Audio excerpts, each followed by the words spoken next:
check 1, hello check, hello check 1, 2, 3, hello check, hello check 1, 2, 3, hello check, hello check 1, 2, 3, hello check,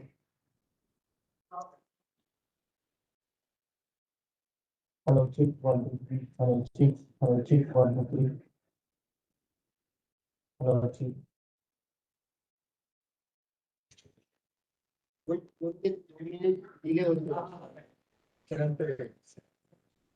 Hello check 1, 2, 3.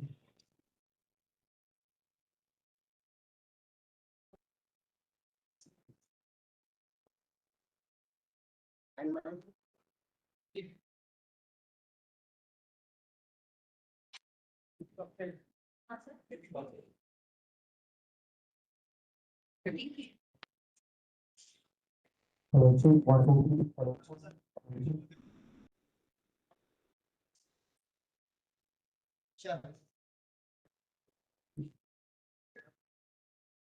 hello check 1, 2, 3, hello check 1, 2, 3, hello check.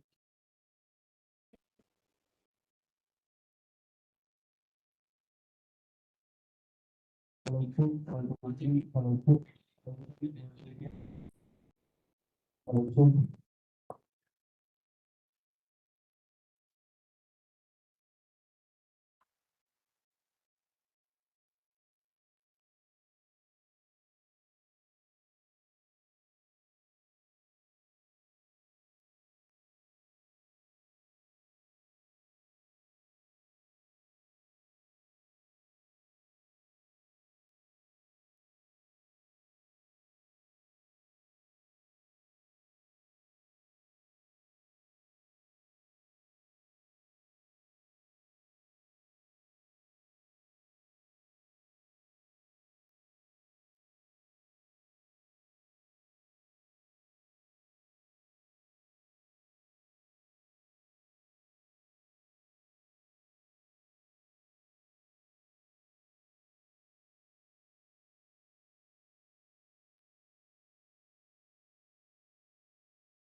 Good morning, everyone.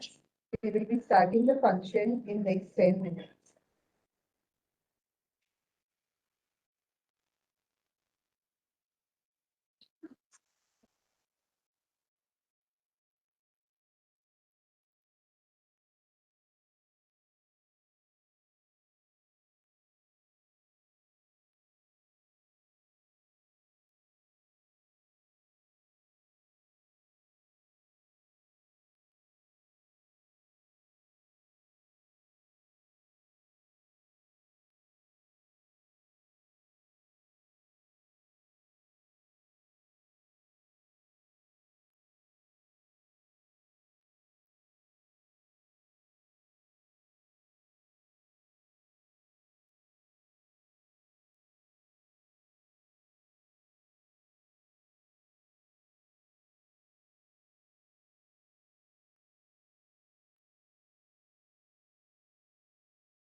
Good morning. A very warm welcome to each one of you attending both in person and online to this highly significant 34th Professor P.K. Devi Oration Program on Women's Rights and Reproductive Technologies, a complex interface being awarded to Professor Dr. T. Sundararaman and jointly organized by ICMR National Institute for Research in Reproductive and Child Health, Mumbai, and Kasturba Integrative Health Sciences Medical Research Foundation, Mumbai. We are honored to host this event in the esteemed memory of Professor Dr. P.K. Devi, whose pioneering work in reproductive medicine continues to inspire generations.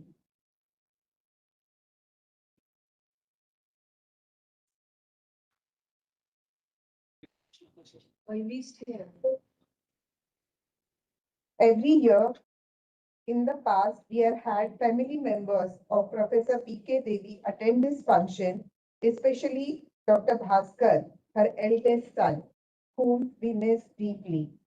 His wife, Srimati Shobhana, and daughter, Dr. Nitya Nair, have promised to attend the function online. We also welcome Dr. Lakshmi Mehta and Mrs. Prasanna Menon, daughters of Professor Dr. P.K. Devi, who have joined us online and conveyed their best wishes for today's event. We also remember Dr. Ashok Vaidya sir on this occasion, who has always been our guiding force. And he looked forward for this annual event wholeheartedly. Before we begin, let us invoke the divine presence and commence this gathering with a lamp lighting ceremony, symbolizing the light of knowledge and wisdom. To begin this ceremony, I invite the dignitaries of today's function and members of Professor P.K. Devi Oration Committee to come on the stage for the lamp lighting. I also invite Pranali to add a soulful and graceful note to this ceremony by singing an invocation prayer. May I invite Professor Dr. Sundararaman, Srimati Sujata Naik, Dr. Soumik Kalita, Dr. Smita Mahale Madam, Dr. Gitanjali Sachdeva, Dr. Rama Vaidya Madam, Dr. Shobha Udipi Madam, Dr. Jayashree Doshi, Dr. Beena Doshi on this stage for the lamp lighting ceremony.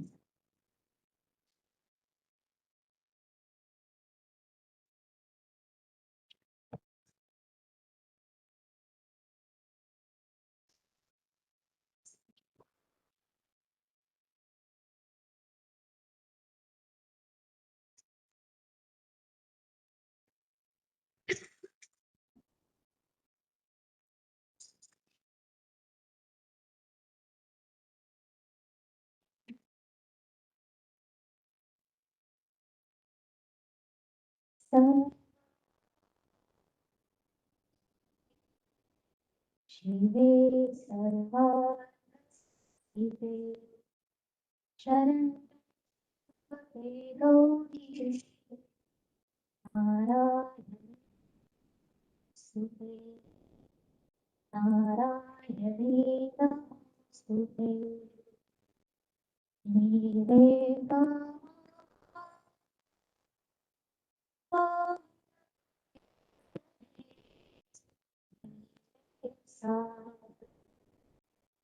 विद्या शारदे विद्यादायिनी शारदे नाद स्वरदायिनी नाद स्वरदायिनी मधुरी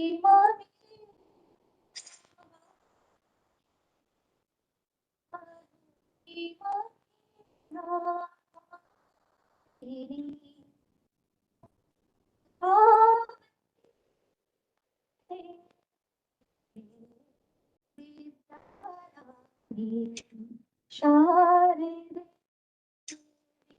शारदे शारदे Sharad, Sharad.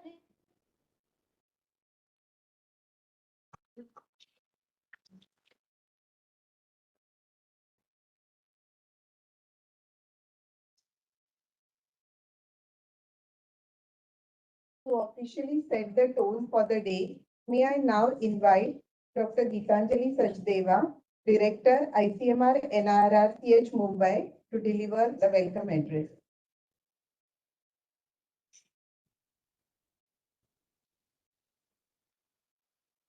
Very good morning and very warm welcome to this 34th Professor P.K. Devi Oration Award Ceremony. As I say, we stand on the shoulders of giants.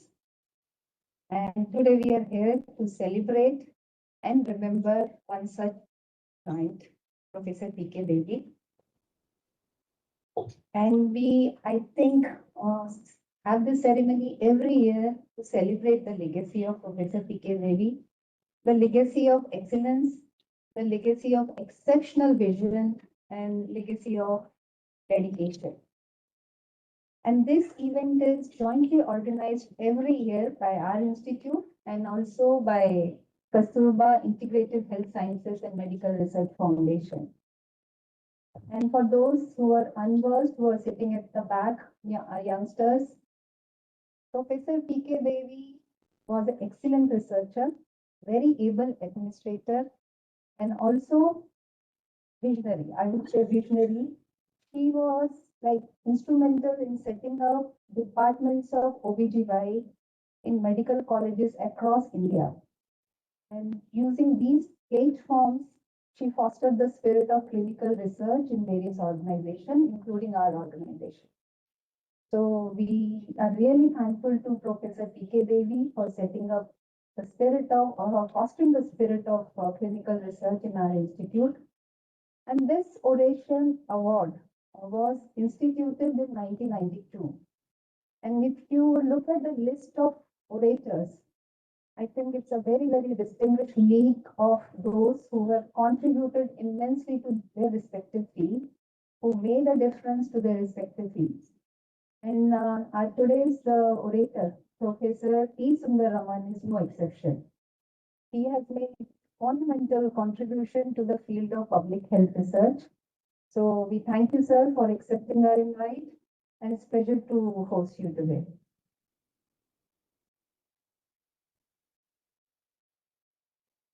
And for us, it's really important because we have been one of the beneficiaries of his expertise and skills. He had been our SAT member for a number of years, and he ensured that we stay in the right direction. Thank you, sir, for whatever you have done for our institute. I think your contribution has been immense to the growth of our institute. Thank you, sir.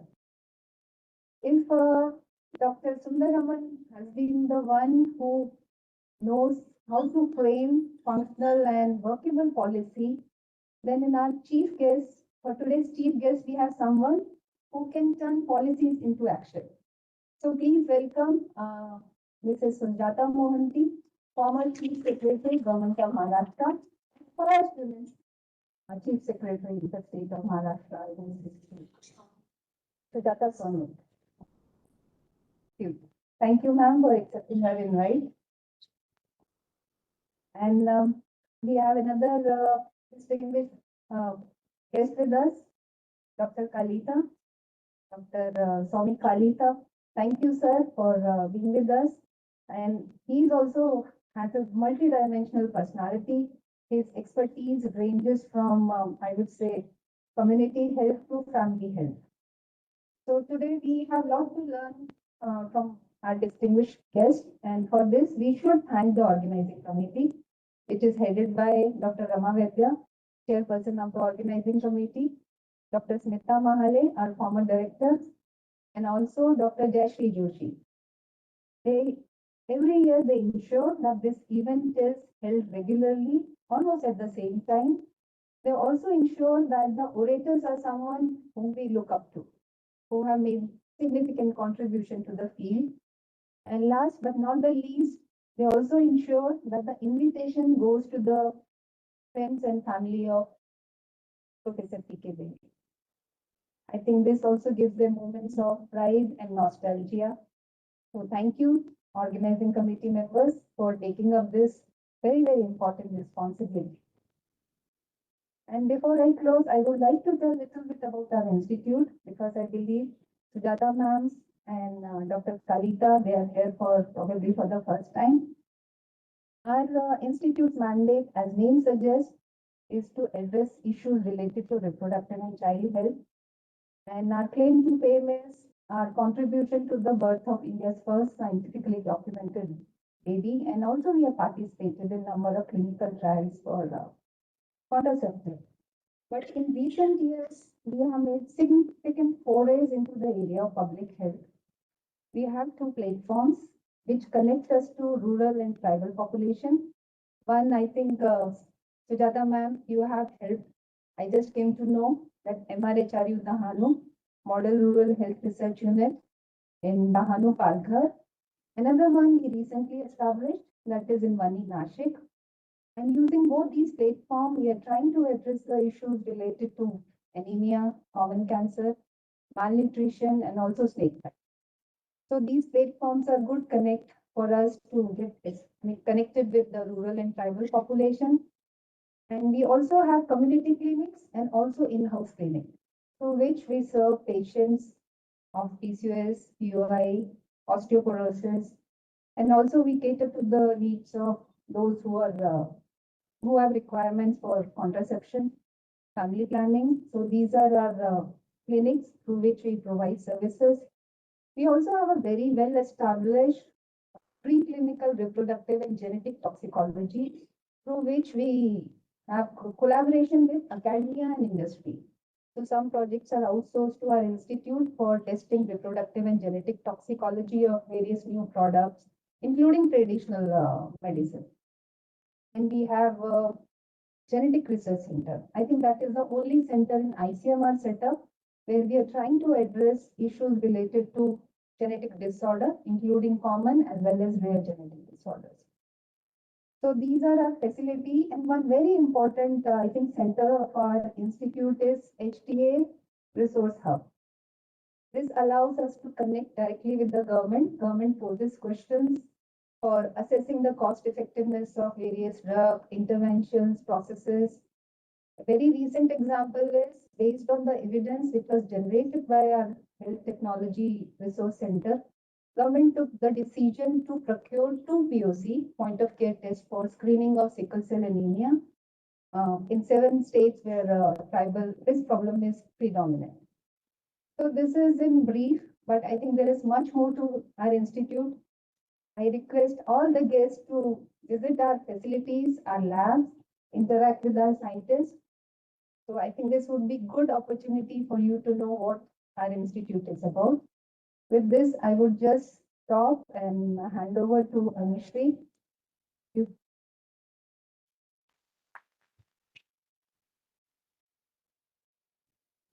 Thank you, madam. To walk us through the remarkable legacy of Professor Dr. P.K. Devi, we now invite Dr. Jayashree Joshi, Professor Emeritus, KIHS MRF Mumbai.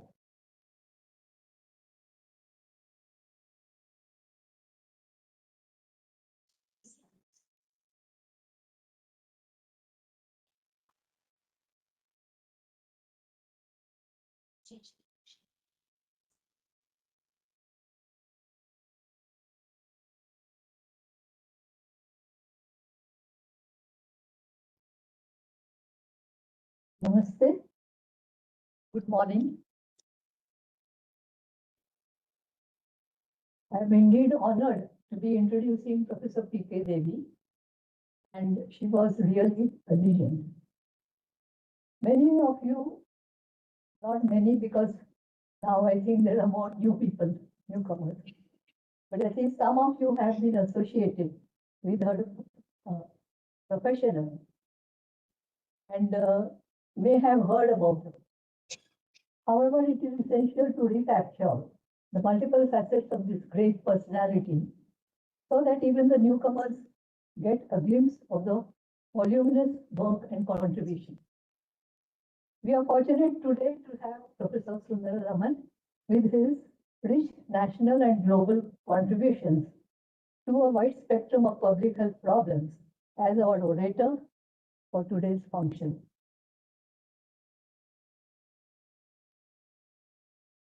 We are also glad that Madam Sujata Sawnik is representing the administrative wing. And Professor Devi, of course, you have heard, she was a very good administrator.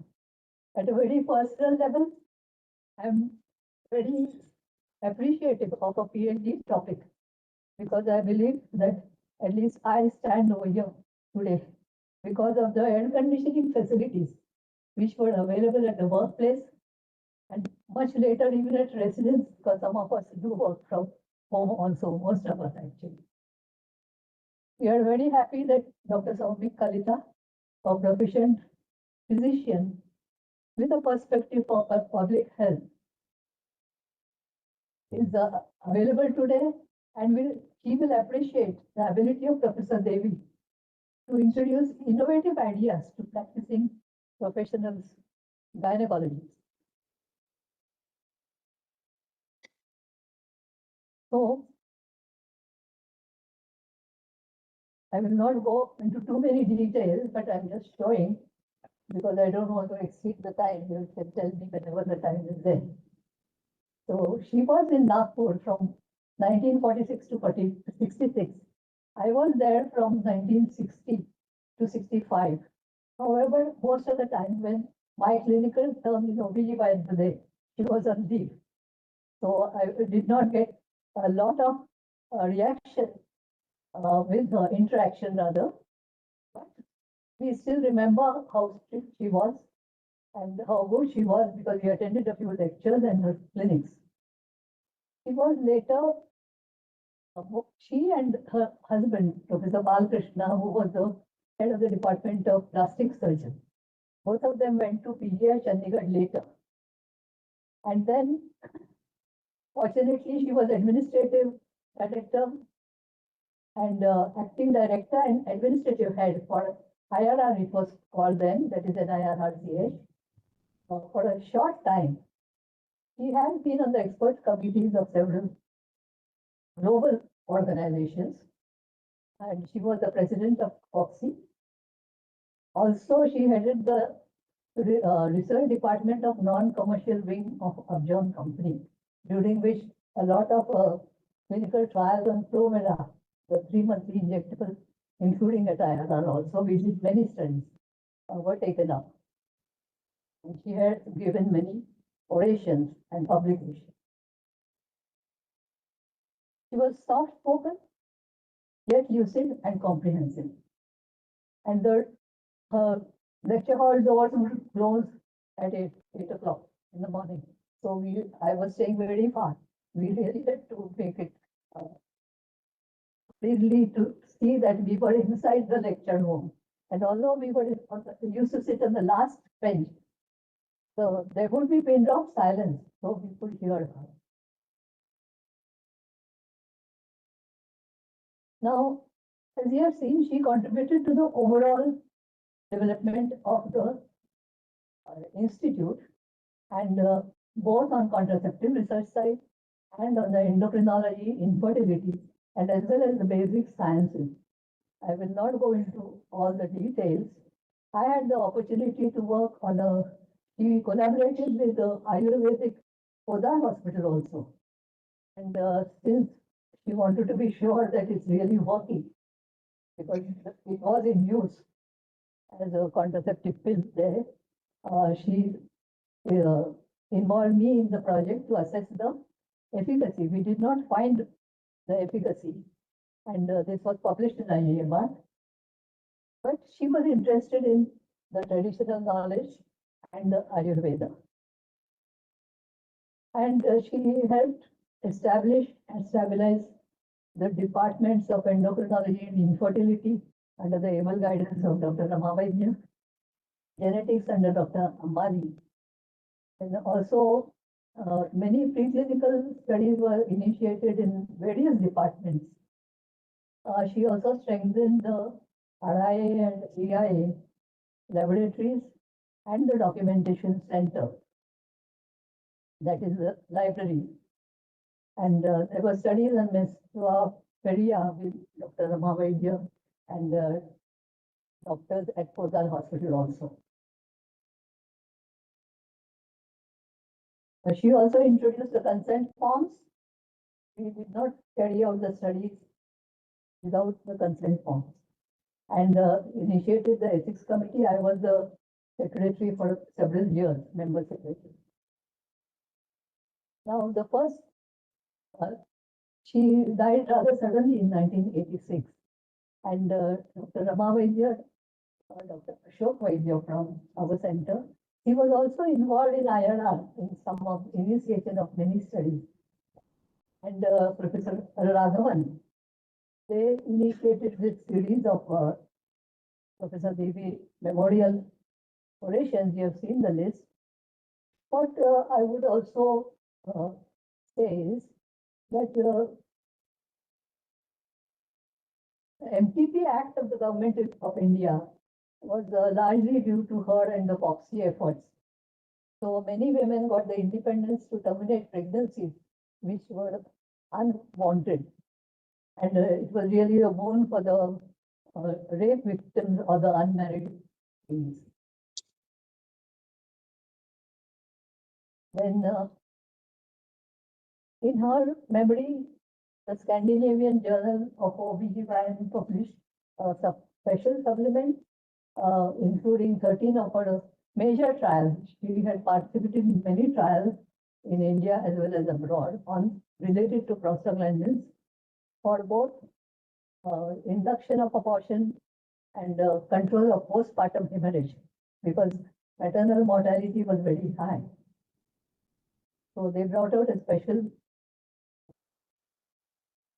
supplement in her memory. And Srimati Nandini Ben Mehta, Sahitya Academy Award winner, at one of the orations, she had written a special poem on her, which was entitled Makovi Hiski Bodhi, indeed indicating that even the mothers got their found shelter in her lap. These are some of her publications. Many of them are still available on the internet, and even as late as 218, a comparative study was carried out giving a reference to her work. And already, I will just go briefly, though someone may say it again. So we were initially at Bhavan's Park when Dr. Ramavaidya and Dr. Ashok Vaidya initiated the memorial lectures. Then we were under Kasturba Health Society, and now we are an independent Kasturba Integrative Health Sciences. So that is the committee. I thank on behalf of the committee to all of you. And so thank you very much. I think that's it.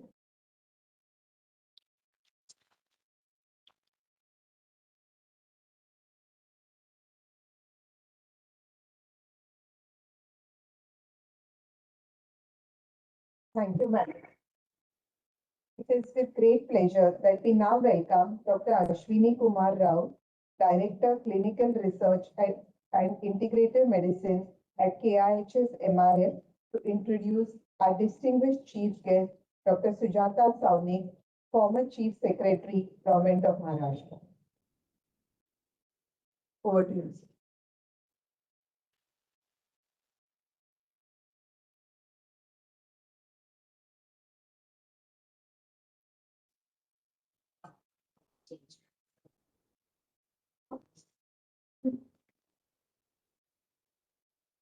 I can say good afternoon.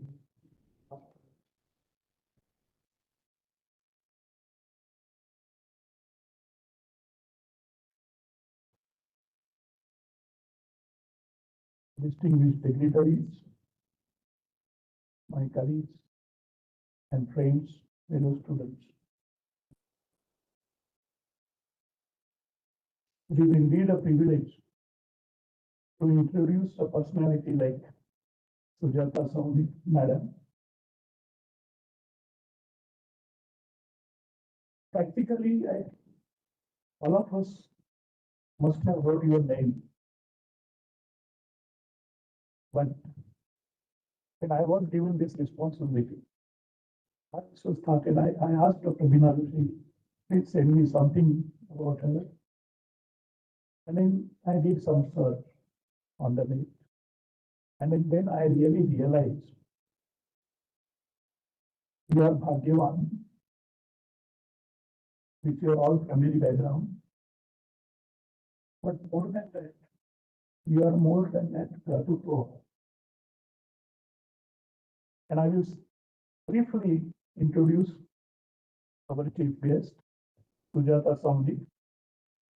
She is a senior civil servant from the 1987 batch of Indian Administrative Services IAS, Maharashtra cadre, with 38 years of service in public administration. She has led key departments in Maharashtra, including public health, finance, skill development, general administration, and home. She also has served as the 40th Chief Secretary of Maharashtra, and as Madam said, the first woman to hold this position almost after 65 years of creation of Maharashtra. I think she needs a clapping for that.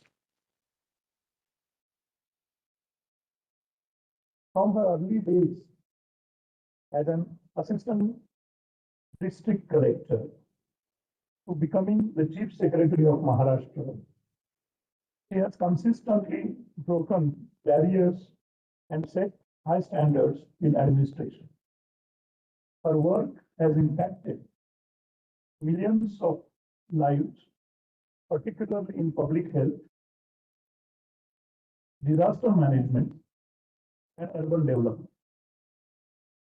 In the Government of India level, she has worked in the Ministry of Women and Child Welfare and Disaster Management Wing of Home Affairs as a director and later as an advisor and joint secretary to the National Disaster Management Authority, contributing to disaster preparedness and resilience building strategies.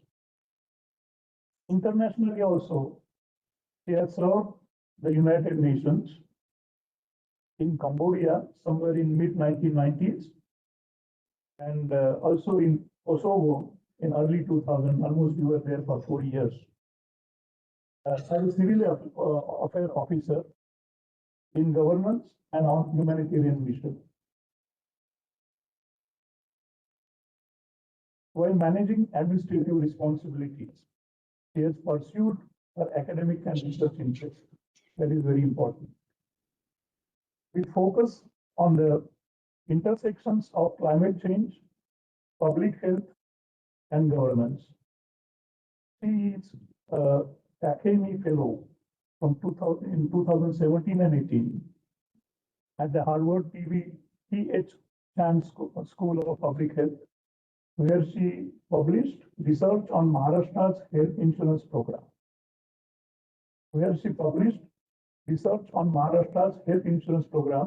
And currently she is pursuing her PhD at Keio University, Japan, examining the impact of heat on public health and livelihoods in urban areas. He has also conceptualized very interesting Sangam project. Sangam stands for Summit of Academia Networking with government, allied health workers, and medical professionals. So Triveni Sangam, a platform that bridges research and practice in health systems through partnership with IIT Mumbai and the MUHS Maharashtra University of Health Sciences. The objective is to bring research and policy making closer for evidence-based interventions. So finally, a seasoned administrator and reform-oriented leader, Sujata Saunik combines experience in governance, global engagement, and academic research to contribute to inclusive and sustainable development. Thank you.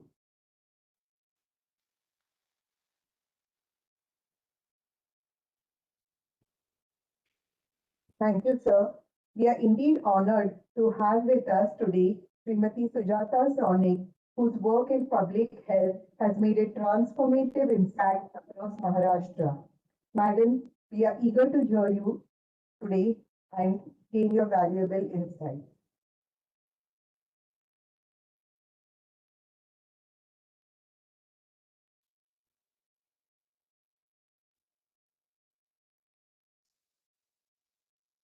Thank you so much, Dr. Raut, for those very don't know if I'm deserving of everything that you said. I have been always a karma yogi, trying to do whatever I could do. Always been very involved in women and child issues because I'm somewhere that I think touches my heart. So very good afternoon, and I'm very deeply honored to be here today as part of the 34th memorial lecture for Dr. P.K. Devi. And I believe that, she has really set the tone for women's reproductive health in not just the state, but in India. And I was very pleasantly surprised to see that she had also worked in PGI. That's where I come from. I'm from Chandigarh. So happy to see that connect. And before I begin, I would like to say that women in every decade of their lives face so many challenges, physical, emotional, mental, that impact also their health. And they need more care than they get, I feel. I'm very happy to be here. So I thank the director, Dr. Sachdeva, also the ex-director, Dr. Smita Mahale. They have been very kind in extending me this invitation. Dr. Joshi and the members of the organizing committee, all the seniors here. I thank you for giving me this opportunity. I'm truly honored to be here as part of this session. And Dr. Sundararaman is no stranger to, I think, all of us. And he's an evergreen personality in public health, and I had known him over the years. So when the invitation came, I could hardly say no. I am actually very delighted to be here today. And I think what the important message that I would really like to focus on, which Dr. P.K. Devi conceived so many years ago, and I joined service after she was no more. Sadly, I never had the chance to meet her.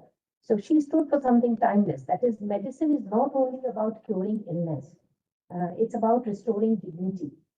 She believed that every woman has a right to be informed, to be able to make a choice, and to be respected, in everything that concerns her, which many a times, we see that that does not happen. I remember one incident that I personally was privy to. I was traveling through, Nandurbar. I was in a regional hospital at the block level, in a public health hospital. And I saw this lady who had just delivered her ninth baby. And I went up to her bed and I just held her hand and I asked her, "How are you?" And, and she had that very vacant look on, in her eyes. She was not really connecting with what I was doing. She just thought, okay, somebody's come and is doing the usual sort of rounds of the ward. And I had asked her, I said, have you ever thought about family planning? Like, would you like to do it now? And she looked at me and she said, "Kya fark padta hai?" I mean, she spoke in a local lingo. It was translated to me by the doctors present. She said, "Madam, what difference does it make? God has given, so we will raise." And this was her ninth baby, and all good delivery, now, which means she was in robust health. That sentence kind of stayed with me. I mean, even after so many years, when I look at reproductive health, I remember this lady. And I walked away and I thought about what can I do to make her have a choice, And I realized that there's very little I can do actually. Because, she was delivering a baby almost every year. And so the thing that struck me is that even with these kind of situations that they face in their lives, women can face them with so much of grace and resilience. you know, and she did the best she could with what she knew. And it reminded me that real change begins not with just judgment or even acknowledgement of what exists around you, but it has to have a certain understanding and empathy and to be able to make available opportunities for them to get counseling and help to be able to make those choices. And that also gave me an understanding of why many women refuse, birth control provisions that public health offers them, because they feel that their role or their significance in the family is going to be lessened if they accept these kind of options. So over the years, I've seen India's reproductive health landscape really evolve from silence to dialogue, from hesitation to informed choice, but we still have a long way to go because we still have issues of women coming into hospitals, especially public health facilities where they cannot even share why they are pregnant, and sometimes they just leave if you ask too many questions. And those women also I've seen in my rounds of the various health facilities, that women are there. They are sometimes from outside Maharashtra. They come, and then when we start to probe, one fine moment they just disappear. They just leave against medical advice, and God knows what happens to them once they're out of it. So although you have this dichotomy in India where women are becoming more aware, more education, more assertive, but they are probably still requiring a lot of support to be vocal about their choices and to be protected in the system. So our healthcare system has expanded to access contraception, maternal care, and safe childbirth. Technology has brought solutions that once seemed unimaginable. Thank God for that, but still there's a lot of work that needs to be done in this area. And so Professor Sundararaman reminds us through his remarkable work on technology that we must always walk hand in hand with equity and also with ethics. I think ethics is something that we always need to use as a lens for anything that we are deploying in the system. And so whether it is IVF, surrogacy, or genetic interventions, every innovation must be guided by one principle, that a woman's body is her own and her choices must be respected and not necessarily regulated. I won't even begin to talk about surrogacy because that's a whole area of how, I feel that it still needs more careful governance and to protect both the mother and the child and to ensure that the spirit of empathy remains intact. Yes, it does help women who cannot conceive, but then we must also look at the welfare of women who are conceiving for them. And so in every such debate, whether it's about reproductive rights, contraception, or fertility, the central question must remain, are we expanding a woman's freedom, her knowledge, her well-being, or are we just meeting a requirement that just, answers that need at that point? I mean, how honest are we being in when these kind of choices are being? So institutions like the ICMR, NRRCH embody that vision beautifully. Here, research is not distant from reality. I just hope that we can interact more and engage more. I feel that many of these institutions continue to do excellent work, but that actually never comes onto the policy table. So each of you contribute to a larger story, a story of India that believes in healthy mothers, safe childbirth, empowered choices, and informed families. Prime Minister Modi has just launched this big, push to remind women that they need to take care of themselves, and I really welcome that initiative. I think it should have come long back. And as we honor Professor P.K. Devi's legacy today, and as we listen to Professor Sundararaman's oration, let us remind ourselves that reproductive rights are not about control. They are more about, building confidence that women have a choice. So it's not about limitation but liberation, and not about fear but freedom. Where every woman in India, whether in a tribal hamlet like this woman I met in Nandurbar, or a metropolitan city, many of the cities that we are living in today, can we say with conviction, yes, it makes a difference because the choice is mine. And that will be the true tribute to Professor Devi's vision. If each one of us can help somebody make that choice, I think we would have achieved some of our mandate. So I would like to just say one line in Marathi. प्रत्येक स्त्रीला तिच्या शरीरावर आणि निर्णयावर हक्क मिळाला हाच खरा प्रगतीचा अर्थ आहे. And as long as that doesn't happen, then the mandate is not served, I would say. I would like to end with a line on Sangam. Sangam was born out of this desire to ensure that current research comes out and people read about it. And also somewhere my interest in Sangam was to bring research to the policy table. And I would very much like if your esteemed institute can work with Sangam. I know that some of your members have been attending our last 3 Sangam conferences. The last one was in MUHS. We involve all the students also. We involve all the faculty. In fact, that's the reason we partner with 2 premium academic institutions.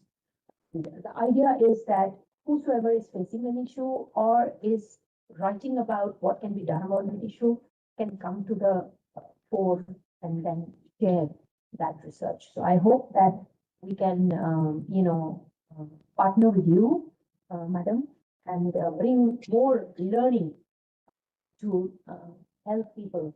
The thing that drives me in my work, whether it was in government or now in academia, is that how can we make a difference? I think it's a responsibility we have. We have received so much. I have been so blessed, and I got opportunities nobody before me got. But then now it's my turn to give back, and I cannot keep asking the universe for more.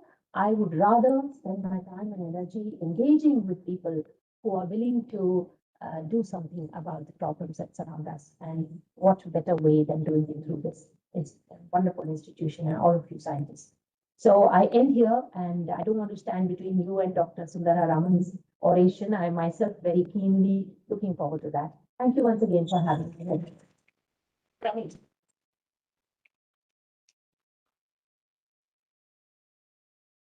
Thank you, madam, for your very insightful thoughts. May I now invite our director, madam, to felicitate Dr. Saunik. Madam, may I now invite you on the stage for felicitation?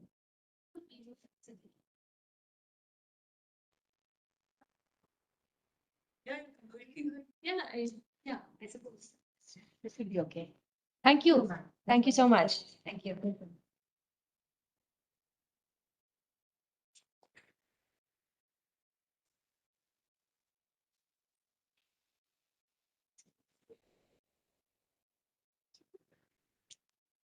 Will remind you. Sure. I know what it is. I've known about this for years now. Thank you. What a lovely.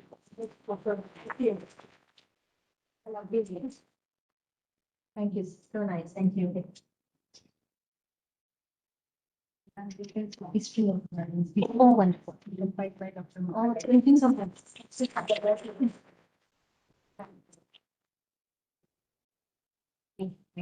you. Thank you, madam. We now invite Dr. Shobha Uripi, madam, CEO, KIHS MRF, to introduce our guest of honor, Dr. Soumik Kalita, who is the CEO and founder of Family Health Physician.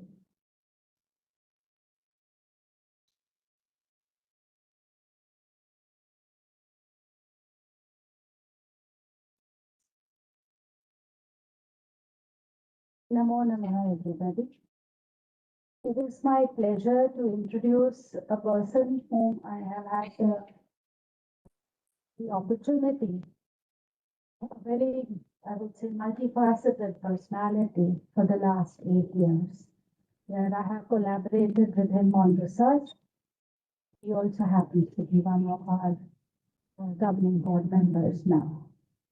Dr. Kalita has specialized, worked intensively in cardiology, obtained a degree in public health, but he felt a calling to bring back the concept of family physicians, which is gradually a kind of practice that is eroding in India, but is very much needed.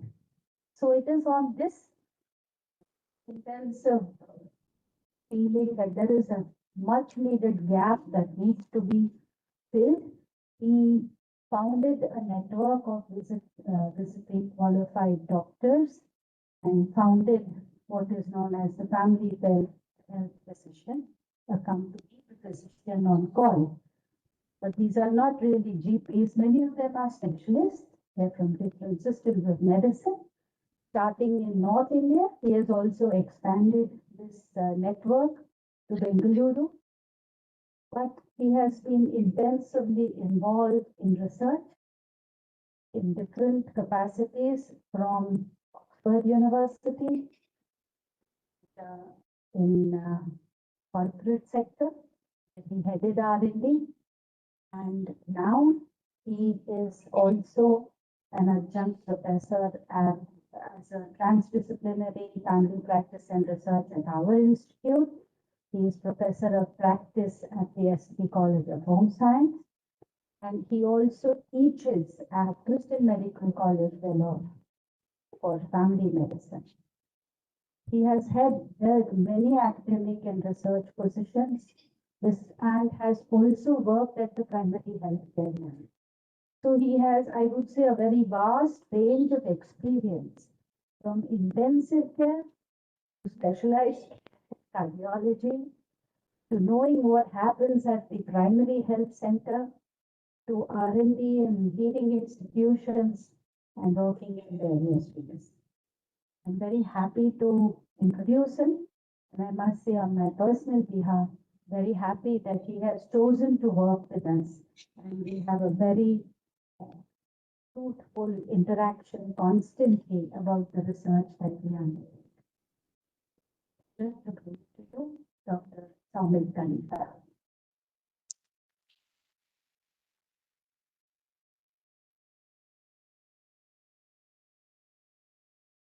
Dr. Sanita has redefined urban primary healthcare through innovative tech-enabled family practice. We are delighted to welcome him to address the August gathering. Over to you, sir.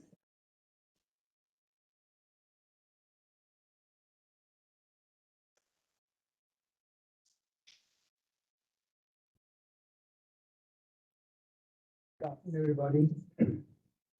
I'm thankful to the director, Dr.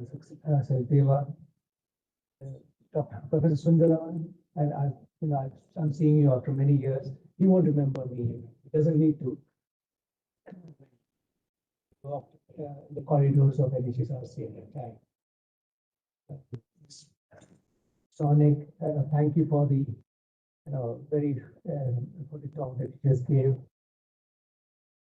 I had the opportunity to travel with Mahale Soena and discuss with her the institute, about the origins of the institute, so that I'm actually very glad to be here. I'm humbled. Professor Rama Vaidya, one of our gurus is here. I'm just humbled to be here. I don't think so I have a lot to speak when we have stalwarts like Professor Sundararaman going to be talking here. Quick background is that I've been born with I'm a lucky person. My parents are doctors. I've seen my mother talk about reproductive, working in different communities, starting from the Northeastern Frontier Agency, that is Nepal, now it's called Arunachal Pradesh. Places where childbirth, was mostly a calamity. And from that time, establishing, childbirth clinics, both my parents, I've seen them work from there, and then talking about stigmas associated with childbirth, especially stigmas which actually cause a problem for the women. So when we talk about, and then my journey started off, I had an opportunity to go to England. Then I said, let me just start understanding what's happening in India. So I took up a position in one of the most rural setups in Gujarat. Was working as a primary health physician there, and that is where we understood about, we talked about women health. We talked about,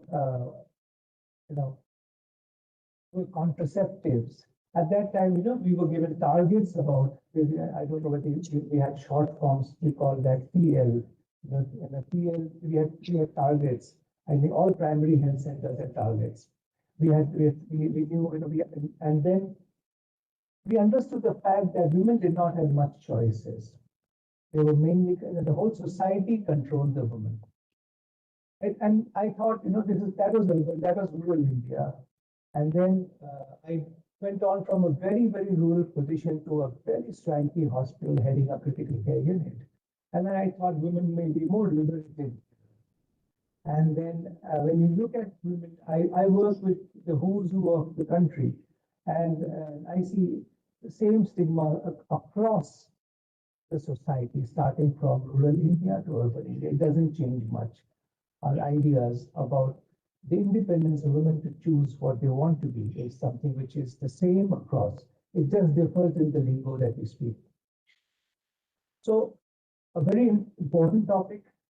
I'm very happy to be here to actually learn from Professor Sundararaman, to learn from people, stalwarts, to learn about Professor P.K. Devi, because this opportunity gave me an idea to understand. Maybe I'll have to delve much into what she does.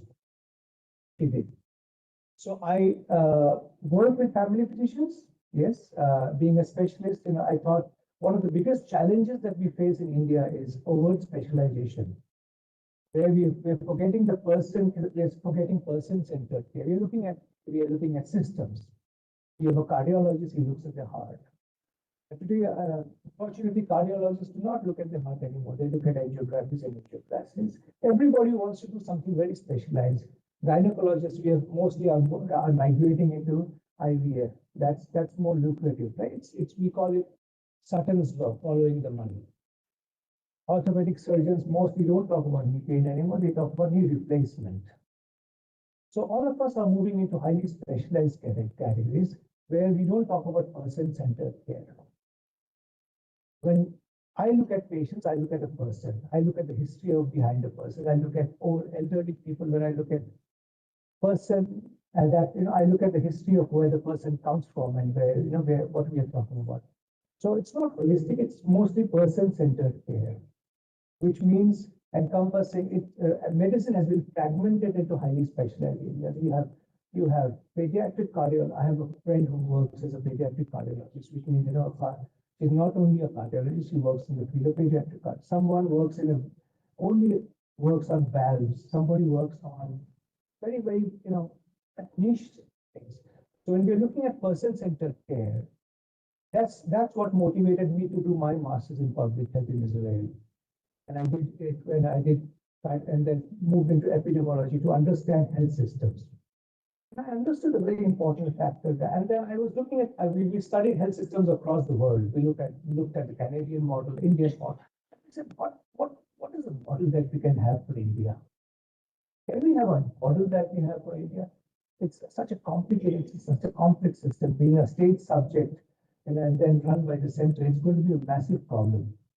That's where, Professor Sundararaman and the likes of his actually came in, introduced technology, introduced a system to the chaos that's there. And that's where, systems have come out.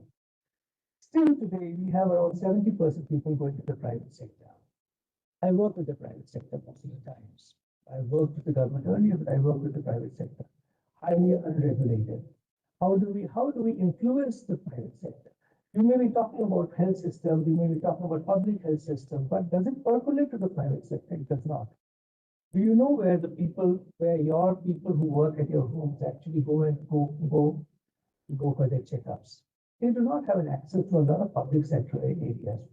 Even the best hospitals are actually covered by people who know somebody inside the hospital. So what happens is it's a very chaotic situation. The health system has to be improved. And when we're looking at women health, so that becomes the lowest denominator now. But the women health is the last thing that any family actually talks about. Even in modern families today, the mother talks about the child, the mother talks about the husband, mother talks about the father-in-law, the mother-in-law. What about the woman's health? And in the private sector, where the opportunities are very less, access is very difficult. where 70 to 80% people. So there needs to be systems in place where, we can openly talk about women's health, where a woman can, where she is not, she's not made responsible for every challenge that comes with either childbirth or not having childbirth. So this is what, I think, uh, uh, we would need to create systems. We would need to create systems that percolate not only the public health system, but also the private health system. And that's where, we need to have partnerships, private-public partnerships, where we need to have uh, uh, different people from different areas talk to each other, implement systems in the private health sector, which I represent right now. Use technology. Use today, you have health tech, which health tech needs to percolate into women's health. The technology can easily percolate, where technology has helped a lot of us today. So with this, I think I'm going to be more of a listener. I did not come prepared to give you any talk here. I just came here to be a listener, and I'm looking forward to this. Thank you very much for inviting me. I will definitely have a round of the Institute on Saturday. Thank you.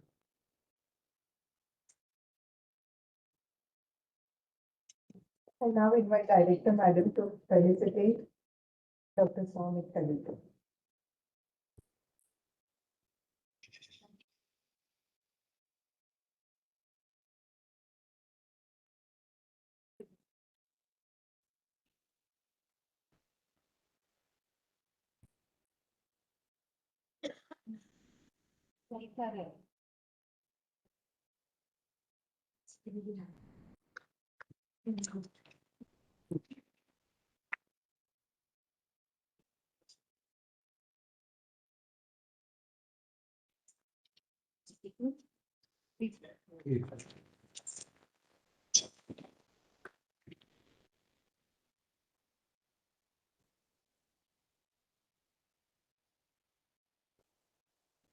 It is our privilege to welcome Professor Dr. T. Sundararaman, an extraordinary leader in public health and policy. For a formal introduction, I now invite Dr. Veena Joshi, Scientist G, ICMR, NIRSDA.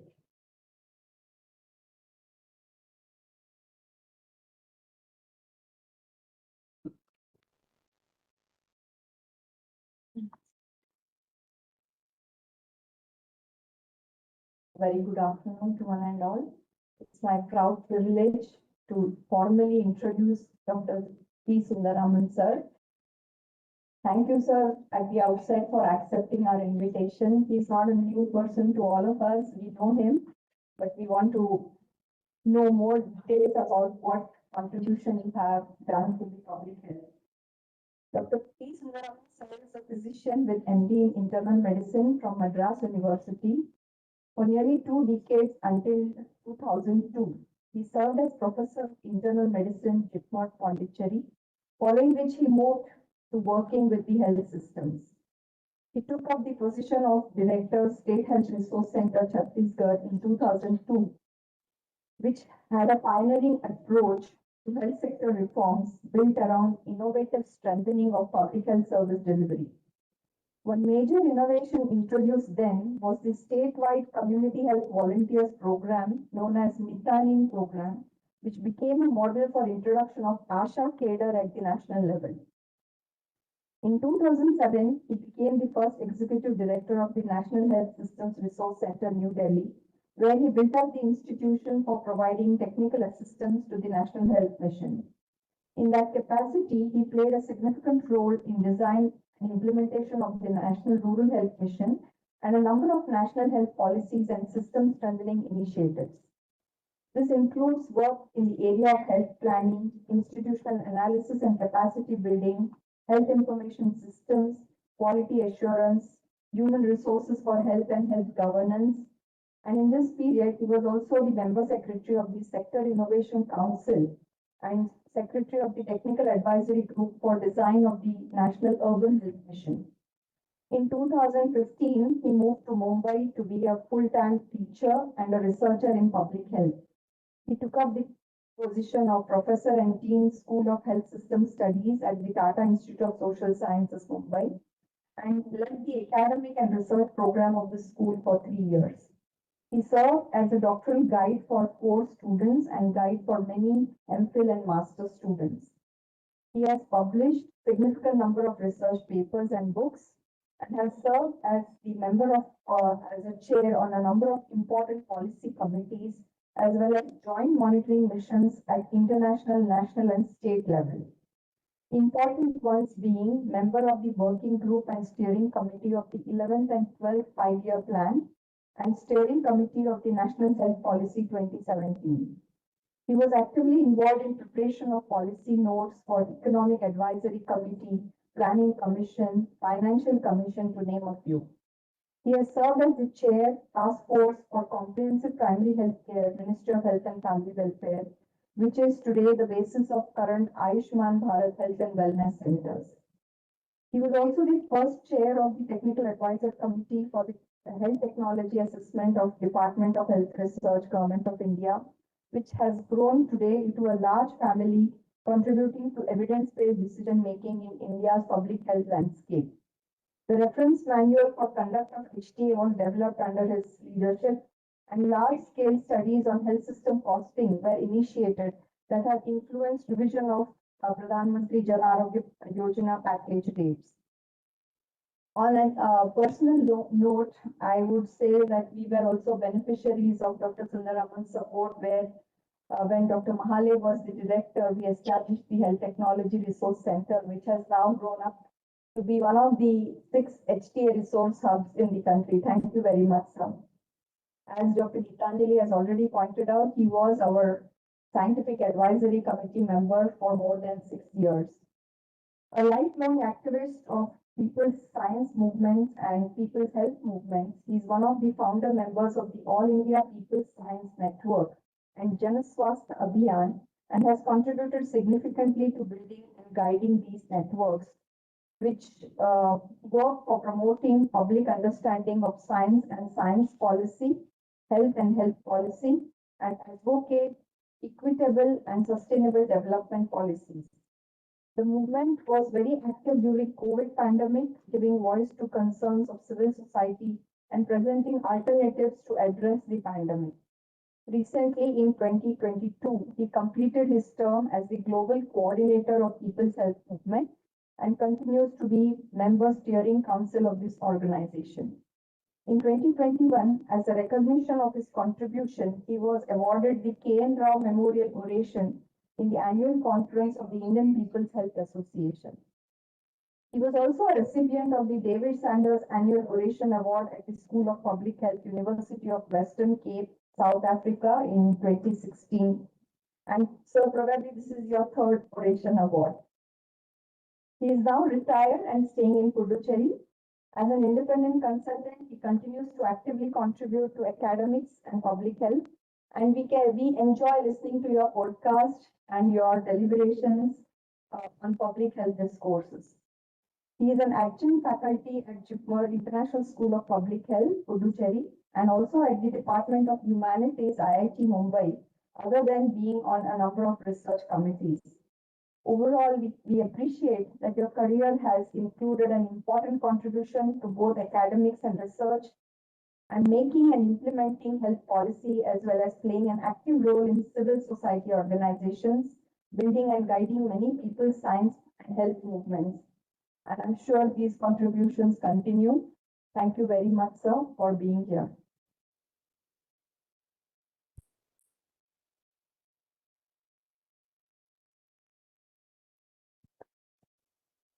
In recognition of his exceptional work and inspiring oration, we now proceed with the presentation of the Oration Award to Professor Dr. T. Sundararaman. May I call upon stage Dr. Rama Vaidya Madam to do the honor. All the members of the committee and distinguished dignitaries to come on the stage. May I invite Dr. Sundararaman on the stage to honor the outstanding contributions of Professor Sundararaman. I also request Dr. Smita Mahale Madam former Director ICMR NRR CH Mumbai, to read out the citation.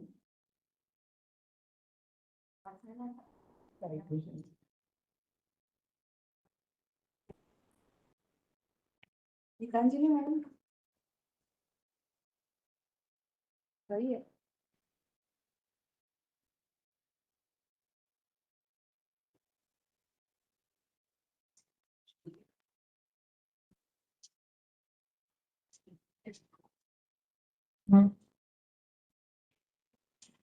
Good afternoon.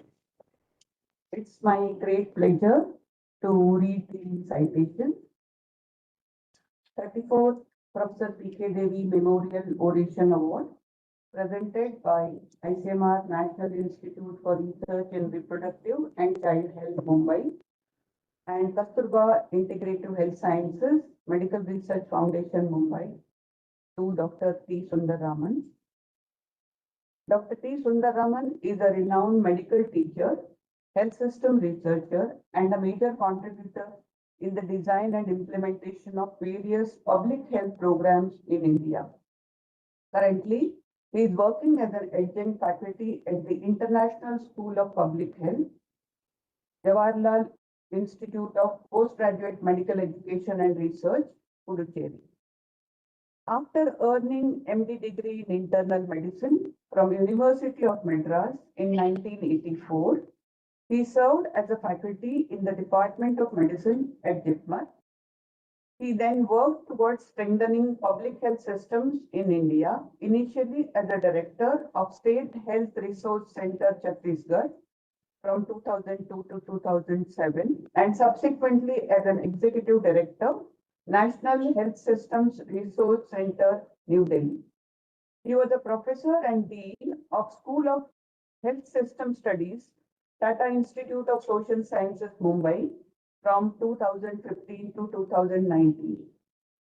He served as a chairperson of the Technical Appraisal Committee of the Health Technology Assessment Board, Department of Health Research. He also served as a global coordinator of the People's Health Movement. He contributed immensely to the implementation of statewide community health volunteers program in Chhattisgarh. He also played a significant role in the design and implementation of National Rural Health Mission, including the ASHA program. He participated in several national and international joint monitoring missions for evaluation of health programs and systems. This citation is being presented to Dr. T. Sundararaman in recognition of his outstanding contributions in developing community health workers program in India, strengthening public health systems as part of National Health Mission, and for mentoring civil society organizations which work for health rights and universal health care. Signed by Dr. Gitanjali Sachdeva, Director, ICMR NIRRCH Mumbai, and Dr. Amavaidya, Chairman, KIHS MRF Mumbai, dated 9th October 2025. Thank you.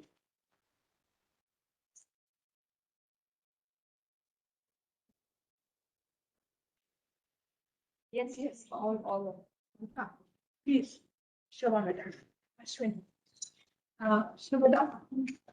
May I request all the dignitaries and members of the Professor P.K. Devi Oration Committee to come on the stage.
patients.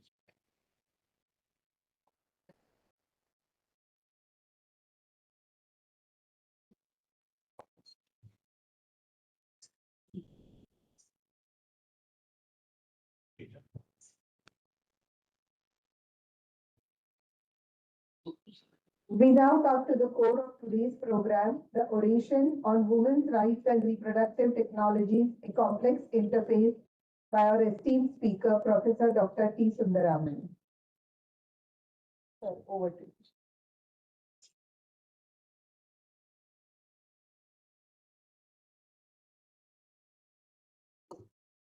Thank you indeed for inviting me here.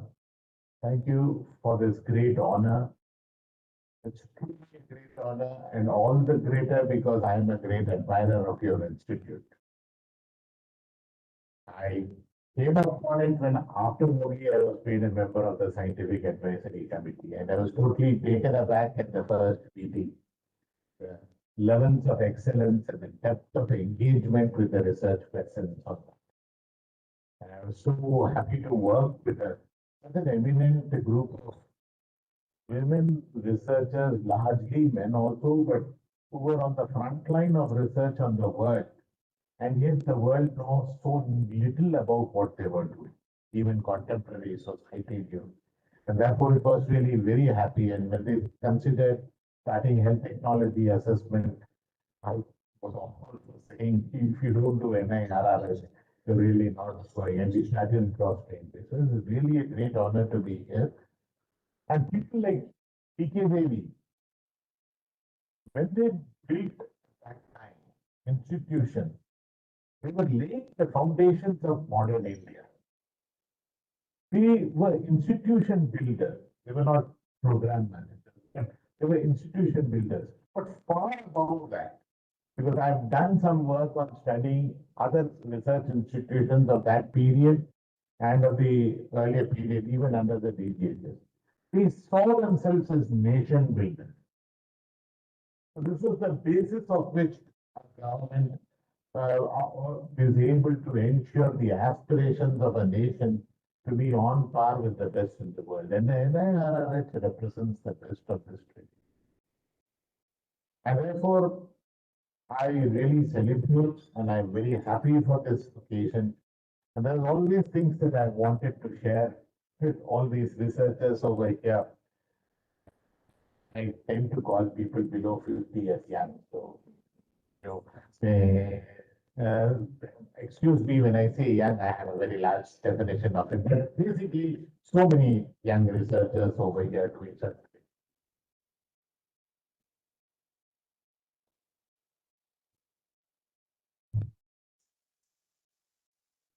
And I think the single biggest achievement of the 20th century, Eric Hobsbawm says this because it is back and forth, was a complete and dramatic change in the position of women. A great historian, one of the best historians, in the age of extremes, a short 20th century, you'll read this comment on that. We started the decade, there were outstanding figures in the 19th and 18th century, but there were individuals who spoke, whose words were recovered many years later. They weren't even so well known in their period. We started with an understanding which goes back to Aristotle and the earlier thing of biology as destiny. So born a woman, those limitations of all that you see in society, which today we would say is not due to biology, due to gender, were all considered as natural, as inevitable, as things that have to be suffered. In some sense, there was a realism. This entire transformation of the way we look at sex and gender as is a 20th century achievement. It's really something that is transformed and it is here to stay. And there are three major milestones in this. It's a conscious achievement, which I would like to highlight. There are many more. One is the Convention on Elimination of All Forms of Discrimination against Women, itself an immediate outcome of the International Covenant on social, economic, and cultural rights of 1976, 66. This was 1979. It's a major step. This talks about sameness, that the rights that are accruing to men in every sphere, political, economic, social, will accrue to women. It's a non-discrimination law. And then the major one, is a really a pathbreaker, is the International Conference on Population and Development. It sets the terms of what we are now accepting as the status of women and the way it is realized in society. It's not that I am saying that women are not as oppressed or in great ways oppression continues against women. That is a reality. But the acceptance of a norm and an acceptance of a guiding principle and a framework of values that have continued to define is enshrined in this landmark making declaration, and it's closed the very next year, the Beijing Declaration. The Beijing Declaration is also a very historic declaration, which really takes this across all levels of society. And we are at 30 years now of the Beijing Declaration, September 4 to 15, 1995. And it's a very good time to take stock of this as an institution which deals largely with the reproductive technologies, the science and technology of reproduction. It's important that we really see what has happened in this. These are historic institutions. We are living things. I remember my wife participated in this particular meeting. There was a huge excitement about it. For people who are working for rights suddenly came across an international consensus that these are the directions of movement that are required. So what is so special in the definition of International Conference of Population and Development? First, that it values women intrinsically. A very clear statement, not only because they bear children on which society performs, not only because of ways that they are particular to, that women matter at some point. And the reproductive capacity of women is not the object of population control. The empowerment to exercise personal autonomy in relation to their sexual and reproductive health within their social, economic, and political context. So it first has to accept that a lot of the abridging of rights is due to social, political, and economic context, and the ability to this becomes very critical of this. And it is determined by access to health services, plus the status of women in a pervasive society, pervasive with gender discrimination. To many of us now, this is sort of accepted values, but it is still an important value. Mind you, some of these were sharply contested, and it's not as if they were not contested now. In the last year World Health Assembly, 2024, many of the key principles regarding sexual health as related to the control of hepatitis and HIV did not go through because of determined opposition to some of these clauses, which were talking really of sexual and reproductive autonomy. It's a contested phase. In practice, we know everything of the whole area of moral policing and how it works of all. But in sense, even as values at the global level, it's sort of a fragile game, a game that needs to be won and reinforced from time to time.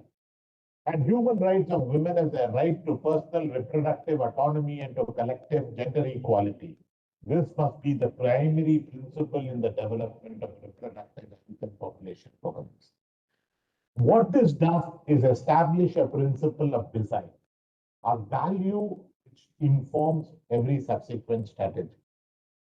I highlight this line because at the end of my presentation, I'm going to highlight it again. We need another value statement now. Too much has happened in between. We need another. What this did for our subsequent development was, it placed this as a, every one of your strategies, policies must be shown as aligned to this principle.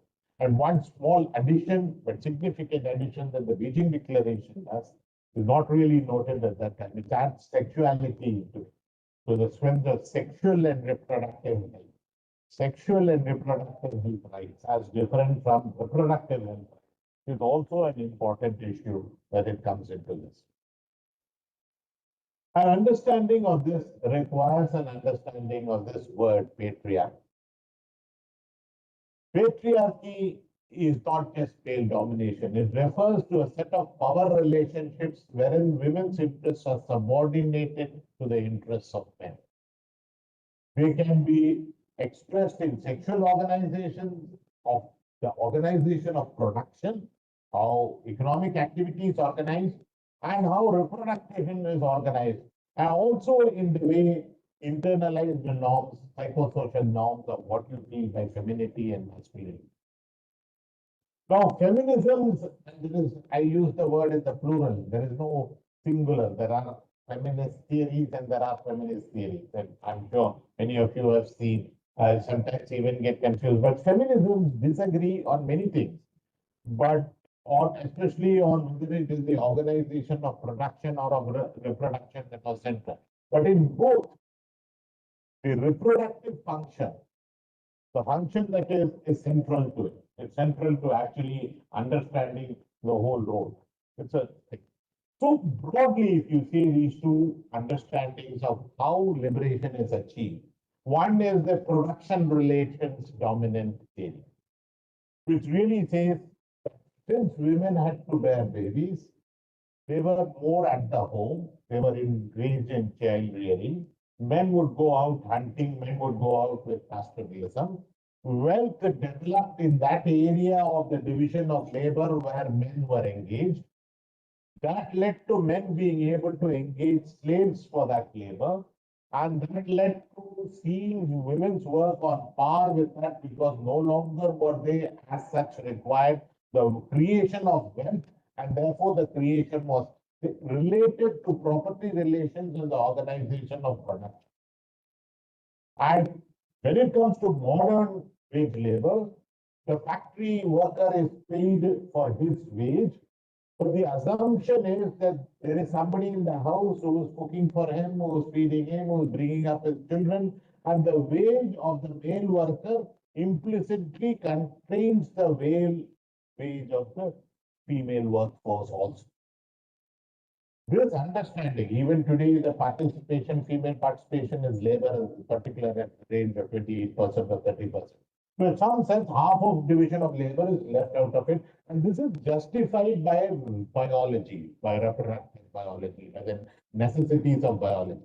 And therefore, this stream of people who talk about women's liberation focus on the reorganization of production, the entry of women into the workforce, the socialization of domestic work, and the systems of child care that is available. So in social democratic issues, the issues of child care, child allowance is a major support. In New York, in fact, Mamdani is standing on this thing that he'll provide free child care tuition. In France, for example, if you have a child, then they may send a social worker to your house to take care of the child so that the husband and wife can go out and watch a movie. So babysit on this. And this would be extraordinary for us because if we go to work for 8 hours, there's nobody for us to leave our child. Crashes are certainly not right in a way, but this is, you look at the systems in the Scandinavian, the US is a great transgressor on that. But if you leave the US out, this is true of most of them. And the domestication of labor, even the technology in labor. I remember in childhood, idlis, for example, idli dosa, it was a very great Diwali event because grinding that, making the batter, making that particular thing was the chutney, the sambar, impossible task. You could do it once in a year. Now it's available as a daily, is the common food because this production of the batter is socialized. In some sense, it's commercialized. You have technology has come into it. You can grind, you can fill. And at some point, washing machines have come, for example. You know, Simone Beauvoir writes that all of women's life seems to be a process of how clothes get dirty and then how they become clean. How washing machines, dishwashers, clothes washers have changed the whole issue. So at some point, that one understanding of how women's liberation will proceed was proceeded around the whole issue of the organization of work. But another area was when we saw reproduction control as primary. And there is this argument that the female role in reproduction was venerated at a time, Paleolithic time. The female goddess, the goddess of fertility, at a time when even the role of coitus was not quite understood. The role of men in reproduction was not really understood. Because at some point there was a particular time when you did not see the link. But even after that, once the male role became emphasized, you will see in medieval times, the philosophy was of the spermatozoa, the male gamete being everything, the female gamete only being a passive structure for nurturing. The discovery of the ovum was much later in history of science, by which time you had a whole way of thinking about fertility of the woman as passive and the act of thing as passively male is something that has been there. So stereotypes of male and female arise not only in reproduction, but in childcare, economic production, ownership. And this grows not only through the organization of labor, but through the control of sexuality, the understanding of sexuality, psychosocial development, all are dominant influences on this. And this relates to two concepts of women's rights. One is a negative concept that she should not be harmed, she and of equity, non-discrimination. But Isaiah Berlin talks about there's two meanings of liberty, and something that Amartya Sen picks up later on this issue of the capability approach. It is not just freedom from, but it is also the freedom to do what you want, to make a choice, when to have a child, where to have, how are the terms, how many children to have, about sexual choices, about differences, the ability. So when we are talking of women's thing, we are talking of autonomy as the key word, different from the negative connotation, the ability to make a choice. And potentially, therefore, all this is to come to this point. Any technology that is able to give women choice or autonomy on any or all aspects of sexual and reproductive rights should enhance our rights. There is within this the understanding of why the 20th century was such a change. Some important role somewhere in the middle of the century, you all come into being, but at some point this is the whole issue. And this becomes an. But the story, therefore, is that it now spreads across reproductive choice and technologies. Now, as I would say, there are 7 areas in which reproductive technologies have changed the nature of choice. One is in contraception, one is in the area of abortion, one is in the area of childbirth, one is in the area of fertility, one is in sexual health. We are talking of keeping it safe, but also from infection, unwanted pregnancy, undesirable relationships, but also attaining sexual pleasure as a positive concept. The wellness concept is different from the illness concept, and gender identity is also now. Before, the gender identity was a stigmatized area, again an area that biology was everything. So the understanding of biology was questioned. But now you can make a choice on this, and what does this mean for contemporary ethics? These are the front lines of where the discussion on ethics and rights are. And there is no agreement on this across the world. And finally, beyond reproductive healthcare, gender responsive choices in technology, what Meena and many of us are struggling with. Why do women die more of diabetes than men, even though men have more diabetes than women? What does it mean in choice of technology? How do you make technology choices gender sensitive?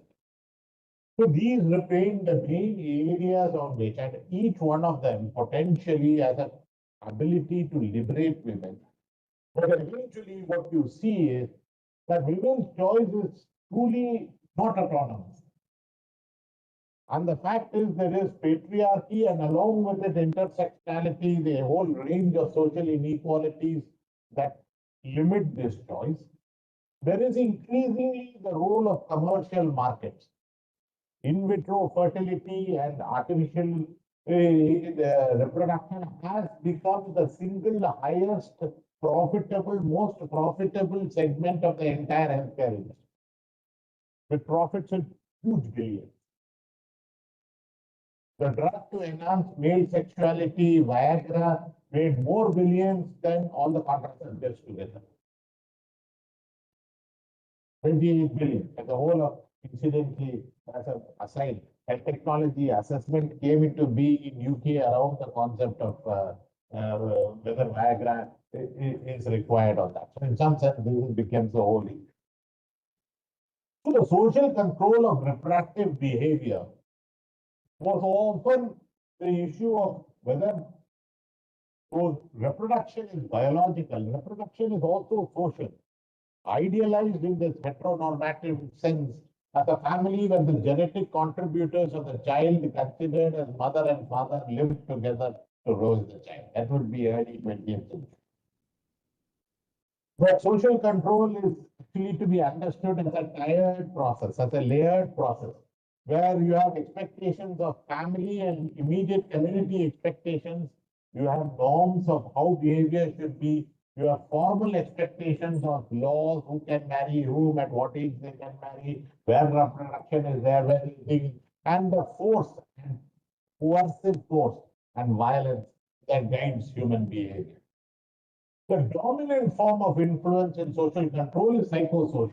It is the internalized and intimately shared norms and the shame associated with their reach. And one definition of feminism has been when mothers allow their children to, generation to make choices that they themselves are not comfortable making.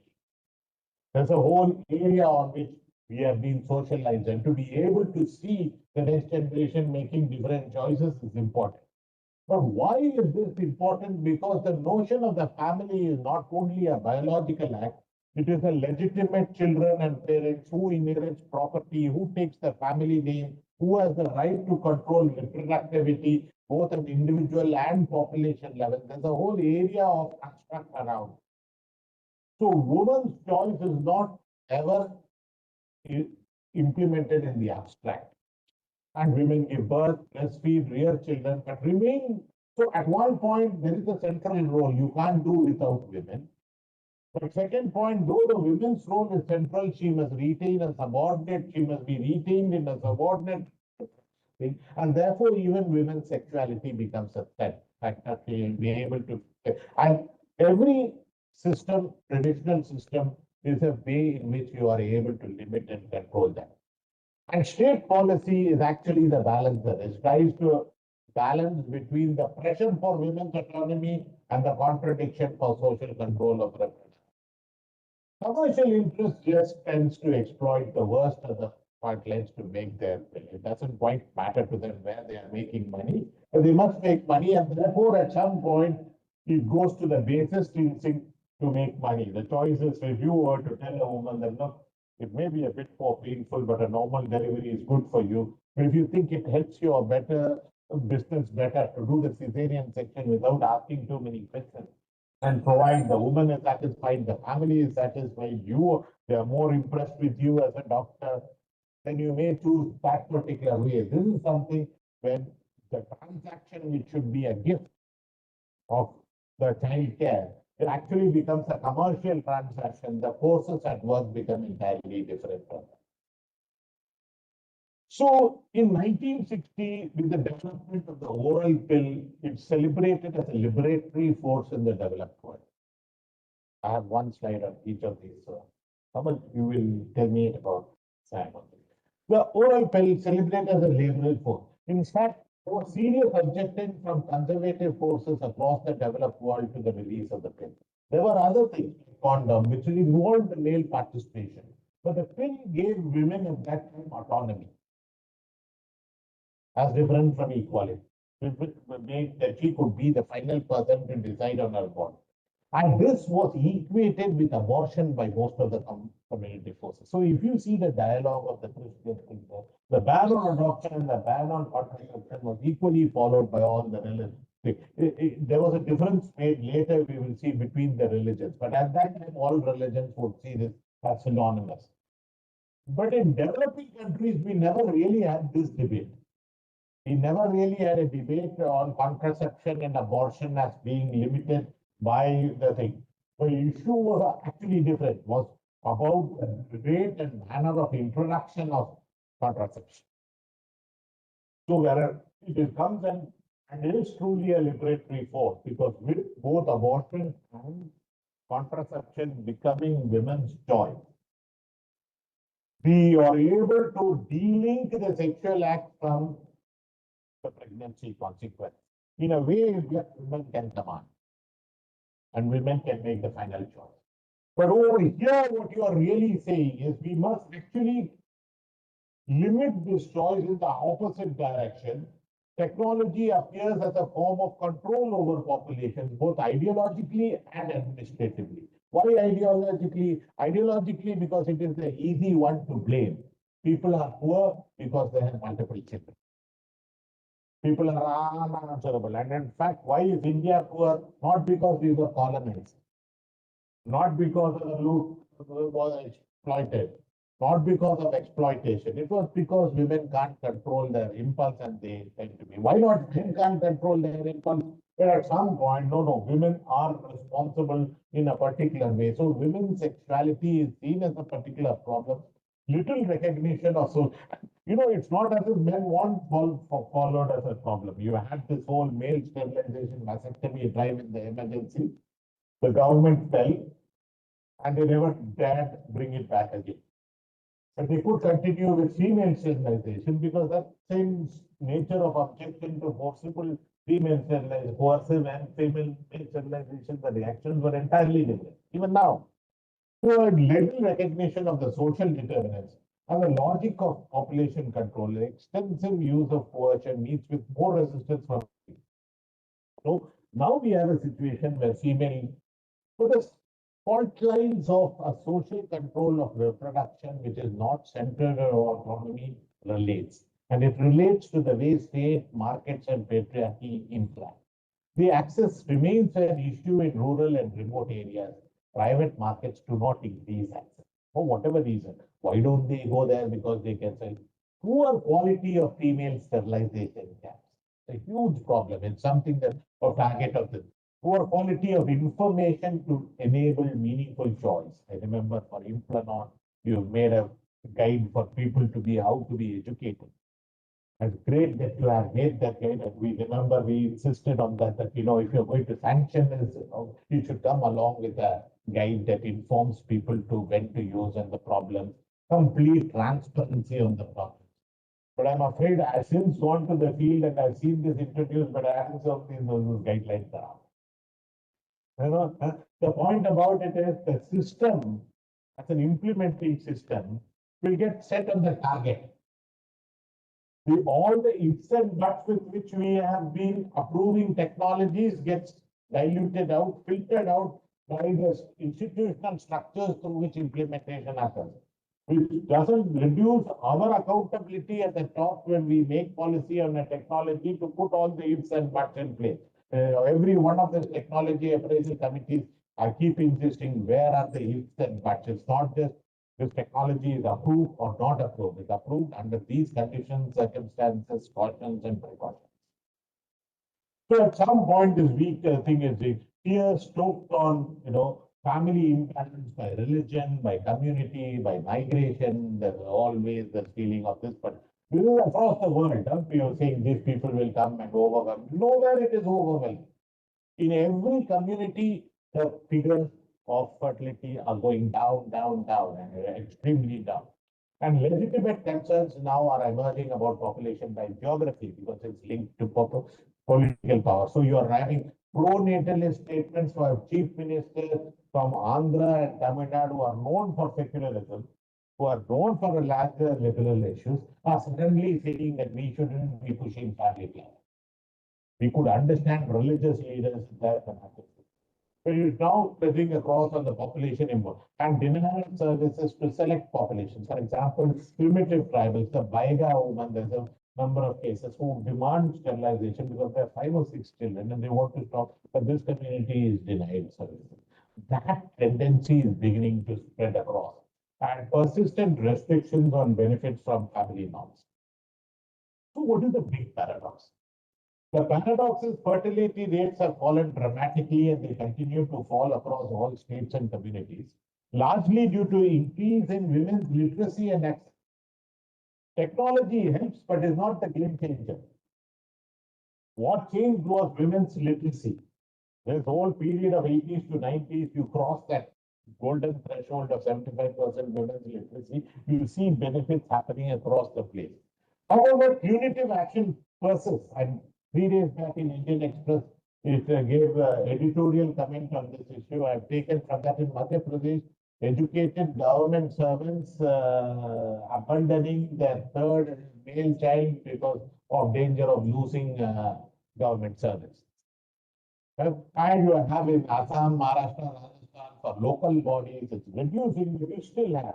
I remember in January when I was in the financial committee, in the empowered financial committee, we had a big argument that the Supreme Court has ruled that you cannot deny benefits for women below 18 and women with the fourth or fifth child, because these are the age groups in which 90% of the maternal mortality is happening.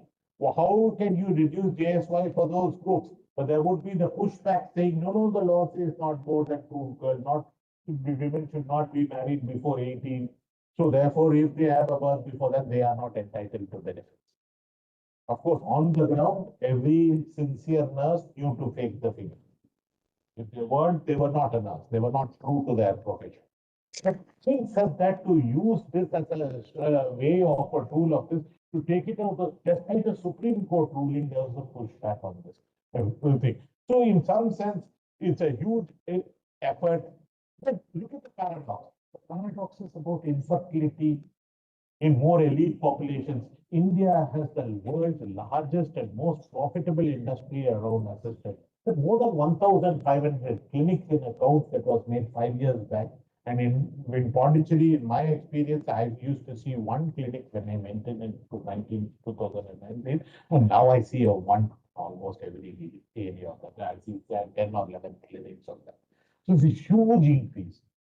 And yet you are also putting another point, the most brutal of restrictions on that. In some sense, you are saying that some people with privilege can go out of way and do the most extraordinary things and use the expense to get babies, whereas you have other people who must be actually punished for babies. And then it happens, you have a different sort of problem in the West, where abortion is banned. We come to that. Abortion politics in the West, patriarchy prior. So the issue has not been around contraception. It's really gone into abortion. Most countries ban abortion on that. But patriarchy prioritizes the life of an embryo unborn child, and the choice of woman begins the pushback point. But the contestations are there across all the countries. When is the embryo viable? What reasons must be shown? In 5% of the population countries, no reason is permissible. Even rape is not a reason. In 22, even to save a woman's life, if you think childbirth will kill the woman at some point, you will not be able to do that. It's not a reason. 22% saving a woman's life, like Ireland had. To preserve health, so is 14%. So all these are medically inevitable 40%. But in the rest on request, it's only 36%. The problem with this is when doctors are put as police persons on this, medical persons, and suppose a woman has a spontaneous abortion, she can still go to jail if the doctor suspects that it was induced. And induction of abortion is just one pill of mifepristone away, one pill away. So you can easily allege and the person defend himself against the charge of having tried an illegal abortion, which would be true 50% of the time, is impossible in a condition at which you are able to prevent that. So you have an entirely new thing, and you have made this possible. So there are California laws that say access to the abortion pill must be legalized. And you have Texas laws that says use of an abortion pill is illegal. And it depends on where you would be able to play this particular role on this. Who can perform and what. So there are these issues, and the central issue is related to this. But in a different social context, like the developing countries, this whole role of abortion plays out differently. Safe abortions here as part of your overall program in restricting unwanted pregnancies continues to be restricted very dramatically. But unsafe abortions remain a major cause of maternal mortality still. So there is a problem of access is the problem we are dealing with. And the access is also due to stigma. It is also due to lack of availability in public services. It is also due to lack of issue on that. And in 80s, 90s, a new technology development changes the ball game. Sex determination arrives and sex-selective abortion becomes the immediate thing. So here you have developed a technology which is associated with women's choice. No sooner have you developed it, while it is still not accessible for women who are in real need, the nexus of commercialization and patriarchy explodes its availability to people who would misuse the technology. So in Haryana, for example, there were mobile ultrasound vans going around advertising that we have this service, go and test it, promoting sex selective abortion before the laws came into place. It didn't need any particular government promotion mechanism. Commercial things takes the fault lines and amplifies it. And then the state had to intervene. And it's still struggling to intervene and get care. But access to safe abortion remains a problem even as of now, despite it having become medically much easier on this. So this is this whole contradiction that we are really talking about. In some sense, the issue of women's rights is not. A similar thing in childbirth is associated with the concept of medicalization of childbirth.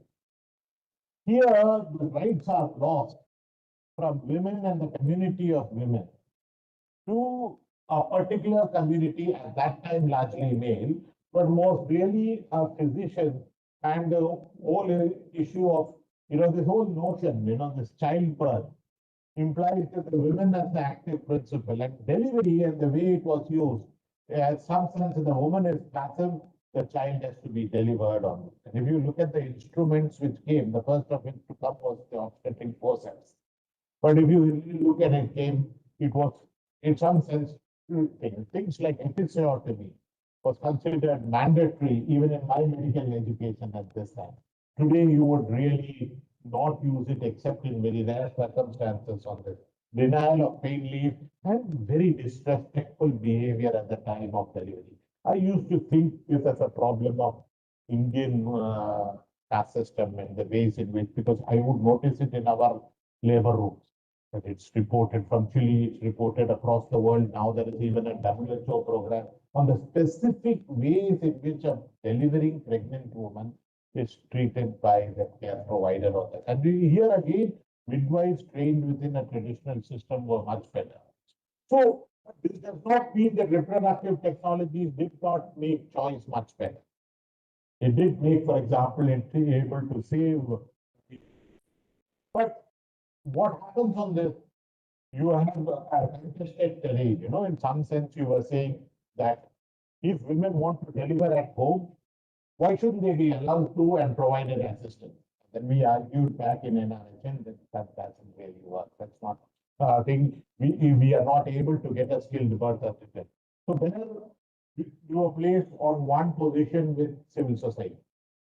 But then when it comes to C-section, and the gynecologist telling us, look, we are not pushing it. People are asking for it. We are saying, no, you have to push that. You can't go by women's choice. But what has happened to the nature of choice within this grid where you have patriarchy, commercialization, and state policy on this? And now we have whole programs on how do you reduce cesarean section on that. So to what extent should we use persuasion? Are institutional deliveries safe? Should we have focused on other alternative paths we should have followed in the way we deployed many of these new technologies is there.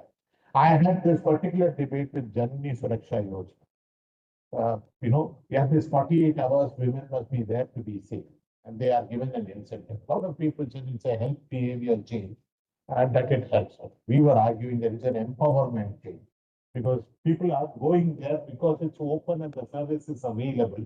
It's not being coerced.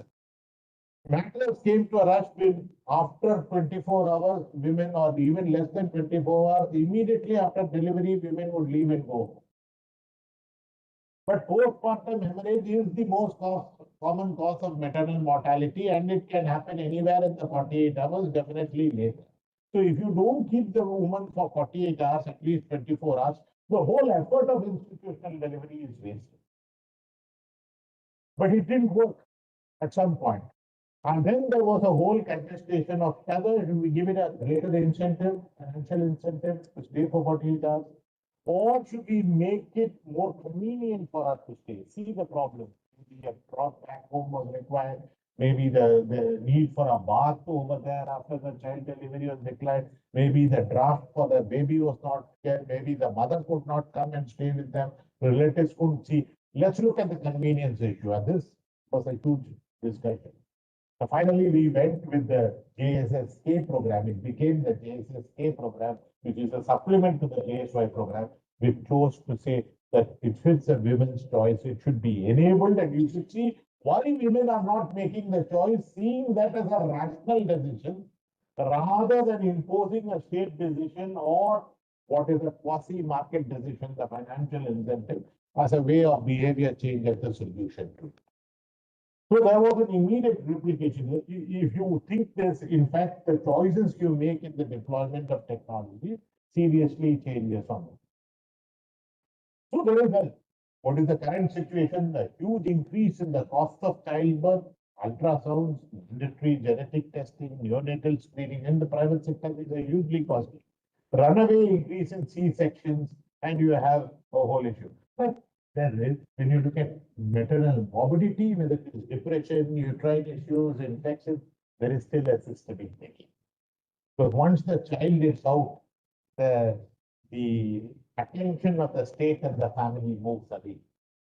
And that's a huge danger, because at some point we are now beginning to recognize, and even now the recognition of the whole areas of maternal morbidity are very few. Now enter this brave new world of new reproductive technology, in vitro fertilization and the test tube baby.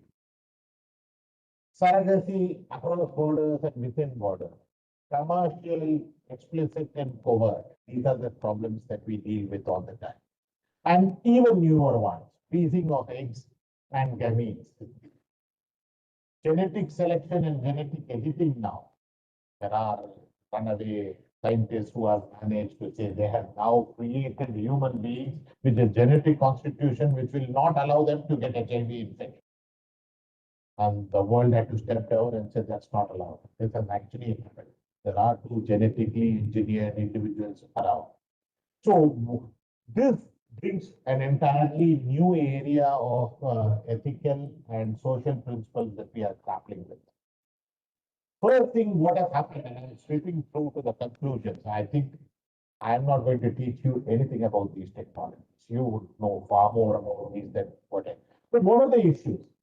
First, there are certain conventional biological social links that have come through all of human civilization or post-Paleolithic human civilization that are broken. One is, what is the role between social parents, the parents who in fact rear the child, the biologic parents and the genetic parents. Social and biologic already broke with adoption system, with contraception, abortion, and then. But genetic parents is because you are able to give the, in test tube and then a surrogate in between, in some sense, therefore, the biologic parents and the genetic parents can also differ. Stable heterosexual couple, the married couple, or at least stable partnership, any heterosexual man and multiple versions of that. In Chile, for example, 70% of births are outside a formal marriage. In Costa Rica, many of these countries. There are many countries where it's 50% to 40% to 60% are outside a formal wedlock. Do they see a problem with it? It's there for them to sort it out. There are others within 10% or within that. And at some point, it brings challenges to this. The other new challenge, just in yesterday's New York Times, when I was preparing for that, the oldest fetus has been born after a 30-year gestation. The embryo, the conception occurred 50 years back. And that embryo was frozen in 1994. Has given birth to now. Okay. But then what does it mean between who are the parents, the child, the biologic parents and the adoptive parents, and this whole issue of cloning and reproduction and replication, these issues? You can't quite avoid these problems. Part of the reason why you can't avoid these problems is because commercial markets are spinning this way out of control. I was repeatedly saying IVF has become the biggest money spinner over there. And it's not just artificial reproduction, it is a huge service for freezing women's eggs so that they can freeze their eggs in the 20s and after their career pressures are over, in the 40s, they can choose to have that. Is it an expansion of choice? It is. What is the way it will play out in the commercial market? It has already played out. This is a service that is available for a fee, huge fee. And then what happens to the consequences of it? Who knows? How do we develop a policy when we continue with our reproductive technology innovation? How do we look at these sort of policies? How can state action counter it? Should state action counter it? But what does it mean in terms of equity? It means that while you are denying some women any reproduction, and while infertility treatments are nowhere in the world available as a public service, I think there are two exceptions where very limited available. Nowhere in the world available as a public service. Question you were asking me in this morning. You are still willing to go to extraordinary lengths to make it commercially available to a very few privileged people. And it also means that you are suddenly looking at poor women as egg producers. So South Africa has a market for white women who are willing to produce eggs, because in this egg production, a lot of them are Asian or black women. And many of the people in the world who want to have frozen eggs and then to go for surrogate pregnancy are whites. And therefore, we are looking at the color of the eggs that are marketed. And women's bodies were being used in commercial surrogacy. It's very little returns to women continues now, though formally it is banned. But it also means that you are now actually going into a situation where you are saying that there is a new division of labor that is happening. So while at one point you can say this college going woman, this highly professional woman is making an expanded choice, you're also seeing the likelihood of the way in which the majority will use it and the social impact will be highly iniquitous. And you will therefore not be able to leave it to the markets. You will need state policy. But to need state policy, you will need to establish principles of design. You will need to have a new philosophical thinking. And it must be much more holistic. I don't understand quite clearly why adoption is such a problem. In our country, if any one of you have gone through the process, it's 3.5 years from the time you register and you are approved by the registering authority to get a baby. It's now going into 4 years. The number of children available for adoption are so few. And the parents who are seeking it are so high, Indian parents, leave alone the Western market of parents coming in. They have a shorter waiting time, 1.5 years. I don't understand why that too, but whatever it has. There are conditions, different categories, there's a whole thing developed there. Done in best interest, but playing out within a certain way of in terms of inequity. And then in Pondicherry, when I was looking at it, there are 17 orphanages full of children. And how come if you have such a scarcity of children for adoption, why we are not able to have a social solution? Why are orphanages full?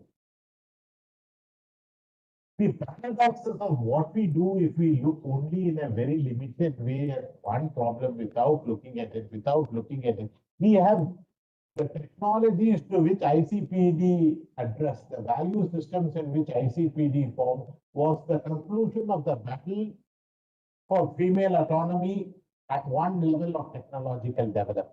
In the last 30 years, this has changed beyond all recognition. We do need to actually think through what is happening at the social scale. And then you come to the whole area of sexuality itself. The increasing interest on this after the HIV pandemic. And a very interesting point. Usually the story used to be whenever you have blackouts, you will have a switch in the birth rate. Birth rates will go up. And strong power cuts were associated. There's enough evidence to show that. And it was expected that when you have stay-at-home laws implemented during the COVID lockdowns, you would have an increase in birth rate. That didn't happen. Thankfully, but it also means that you have made decision has been completed on this. But there were big issues that rose around sexuality around this particular area of that. And the whole of Viagra is, after all, again pushing the biological borders of normal male sexuality beyond levels which it need not go, perhaps, or if it goes, there are issues upon this. But you do not have any equivalent work on the female sexuality angle either. That remains a complete gray area, that remains an area of control, that remains a threat area on that. And therefore, the whole issue is thing. So, limited work on that. So I think the whole issue, but women's main concerns still remain in a country like this. When we are talking of sexuality, we are seeing safe sex in terms of preventing unwanted pregnancies, reproductive tract infections, and the whole issue. Even one of the dangers that was delayed the introduction of long-acting contraceptive form. That while it prevented unsafeness in terms of pregnancy, it did nothing and may actually increase HIV transmission.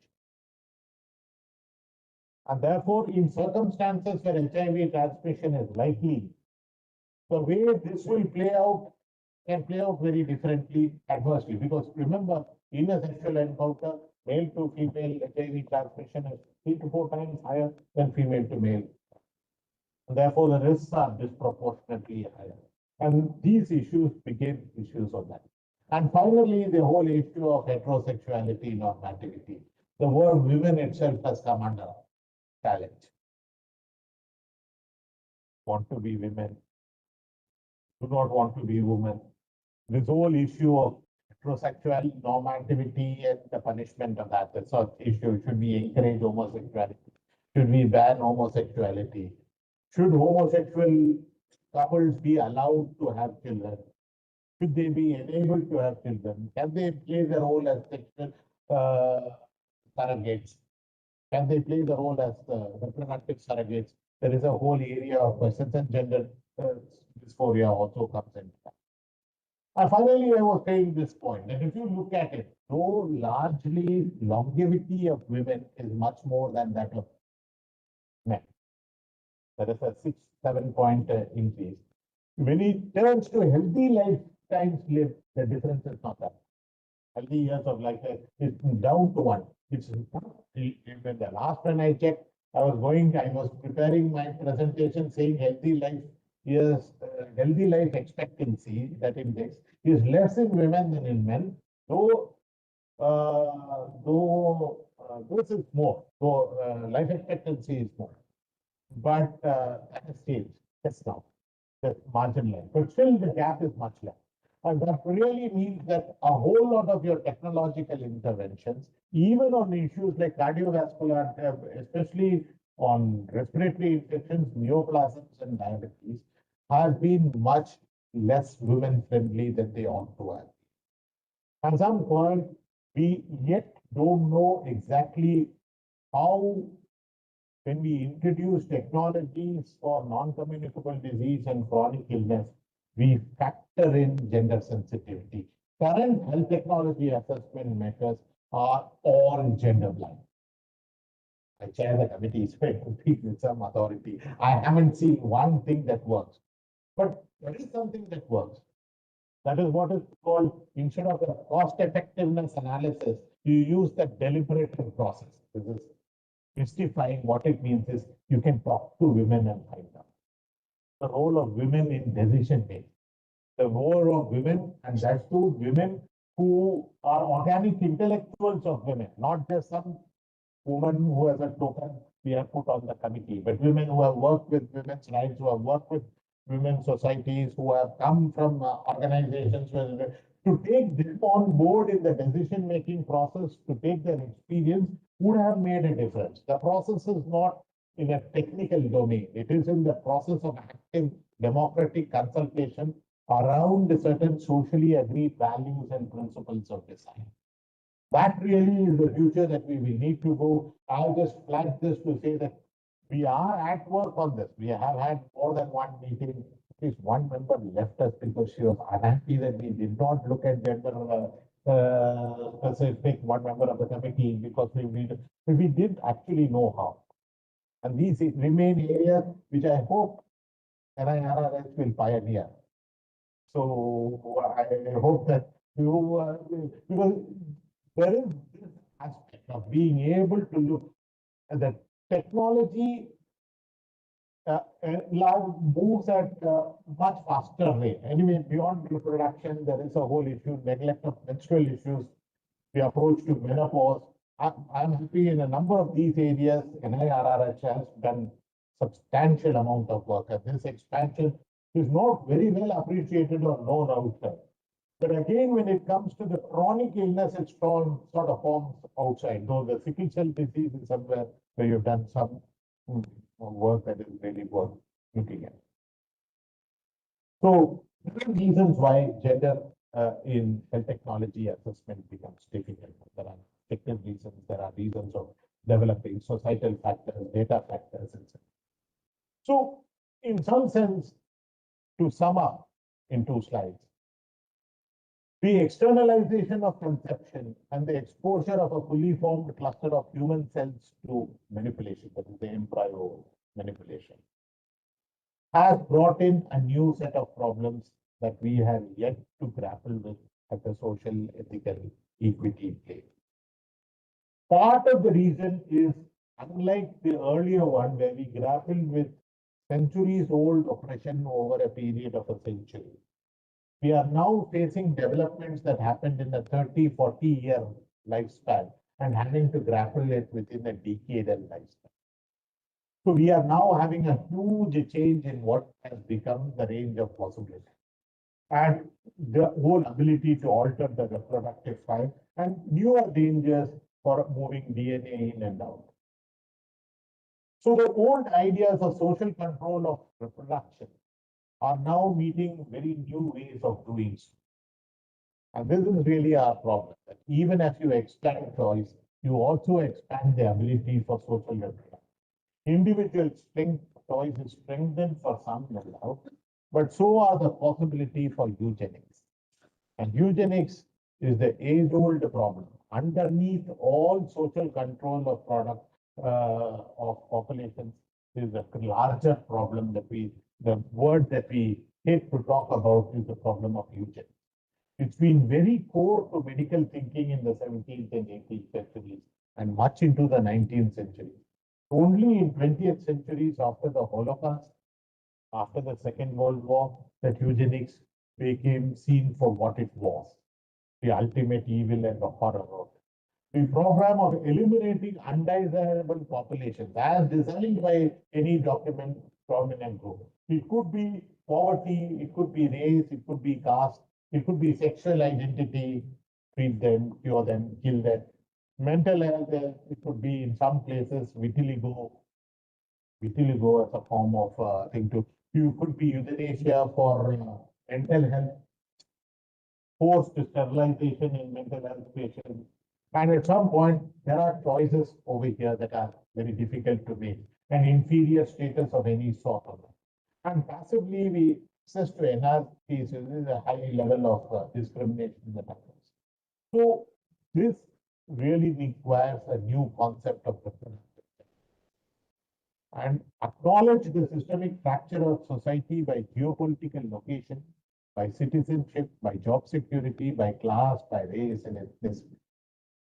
Acknowledge the limitations of choice as the only condition.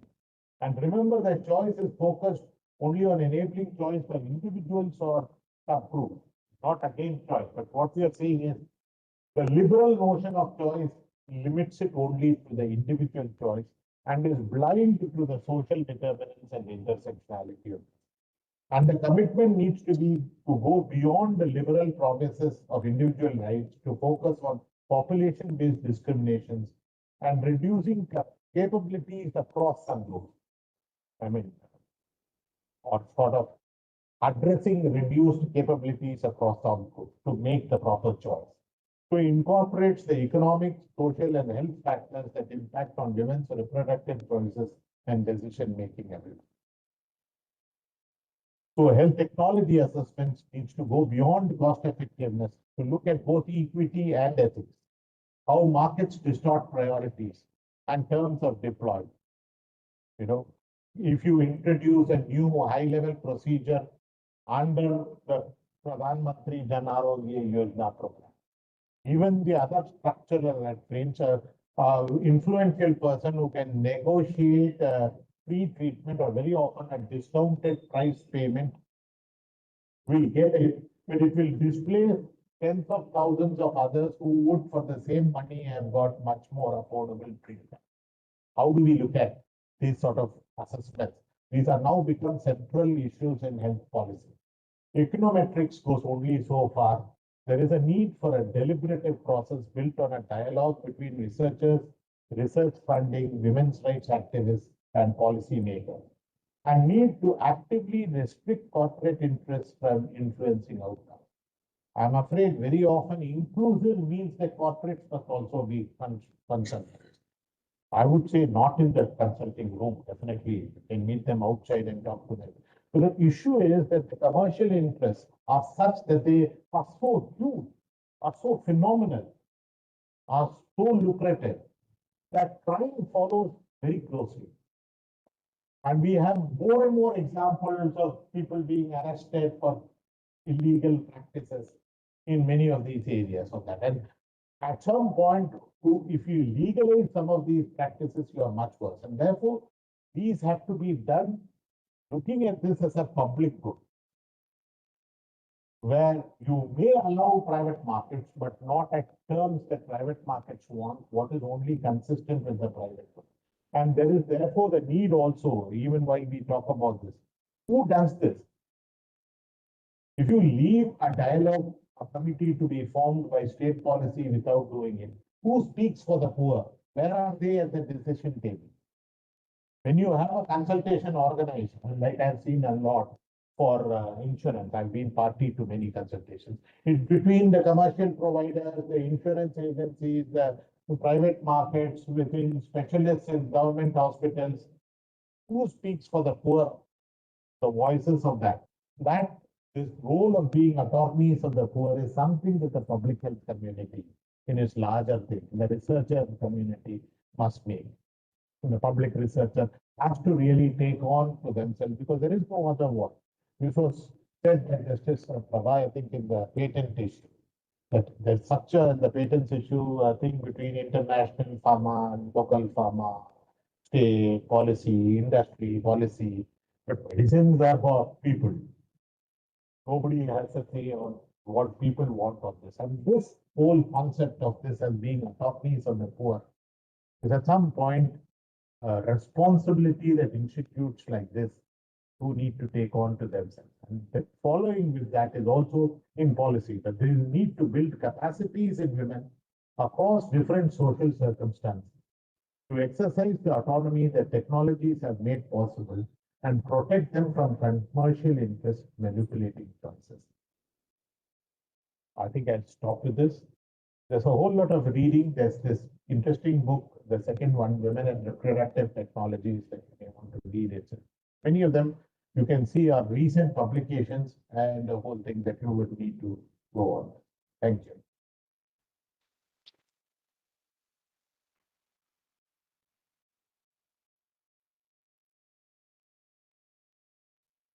Thank you very much, sir, for a very thought-provoking and insightful perspective on this very sensitive and much-needed topic on women's rights and reproductive technology. Thank you, sir. Thank you so much. As we approach the close of this enriching session, I now invite Siddesh Dolam to deliver the vote of thanks, expressing our gratitude to all the dignitaries speakers, organizers, and participants who made this event possible. Over to you, Phil.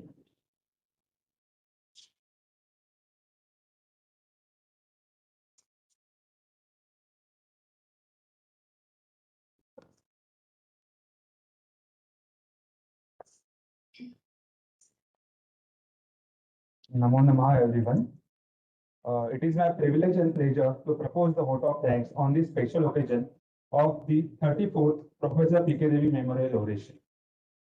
First and foremost, I would like to extend heartfelt gratitude to our esteemed speaker, Professor Dr. P. Sundararaman, for delivering such an enlightening and inspiring oration.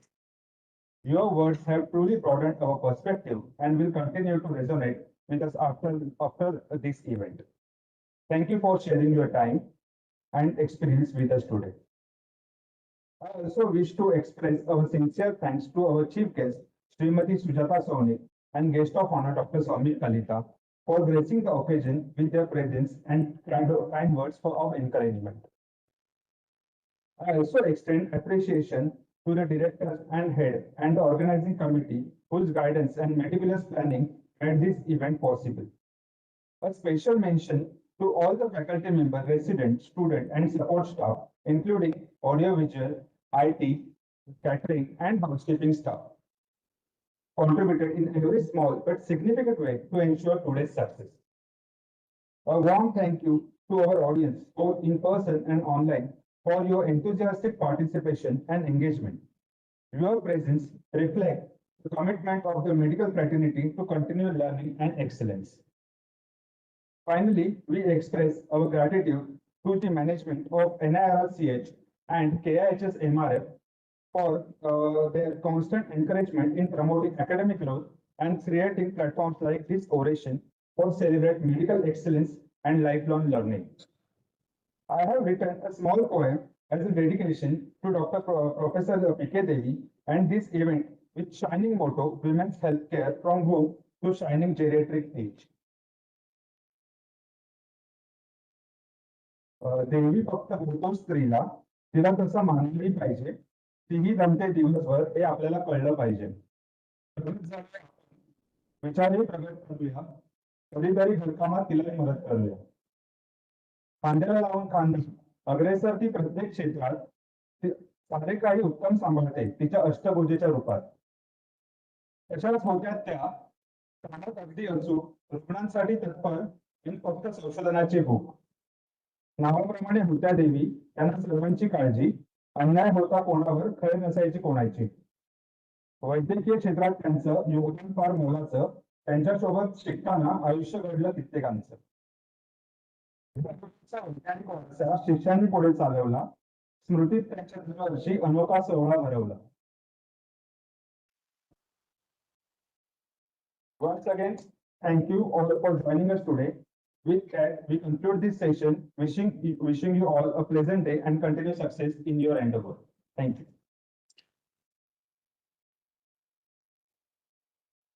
With that, we conclude today's oration function. We thank you all once again for all your gracious presence.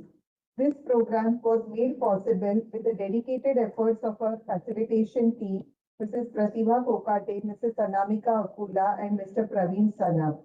We also encourage everyone to explore more about Professor P.K. Devi, whose vision and contribution continue to light the path for generations in reproductive health and research. Thank you and have a wonderful day ahead. We request everyone to stand up for the national anthem.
Oh, yeah, I guess. Yeah.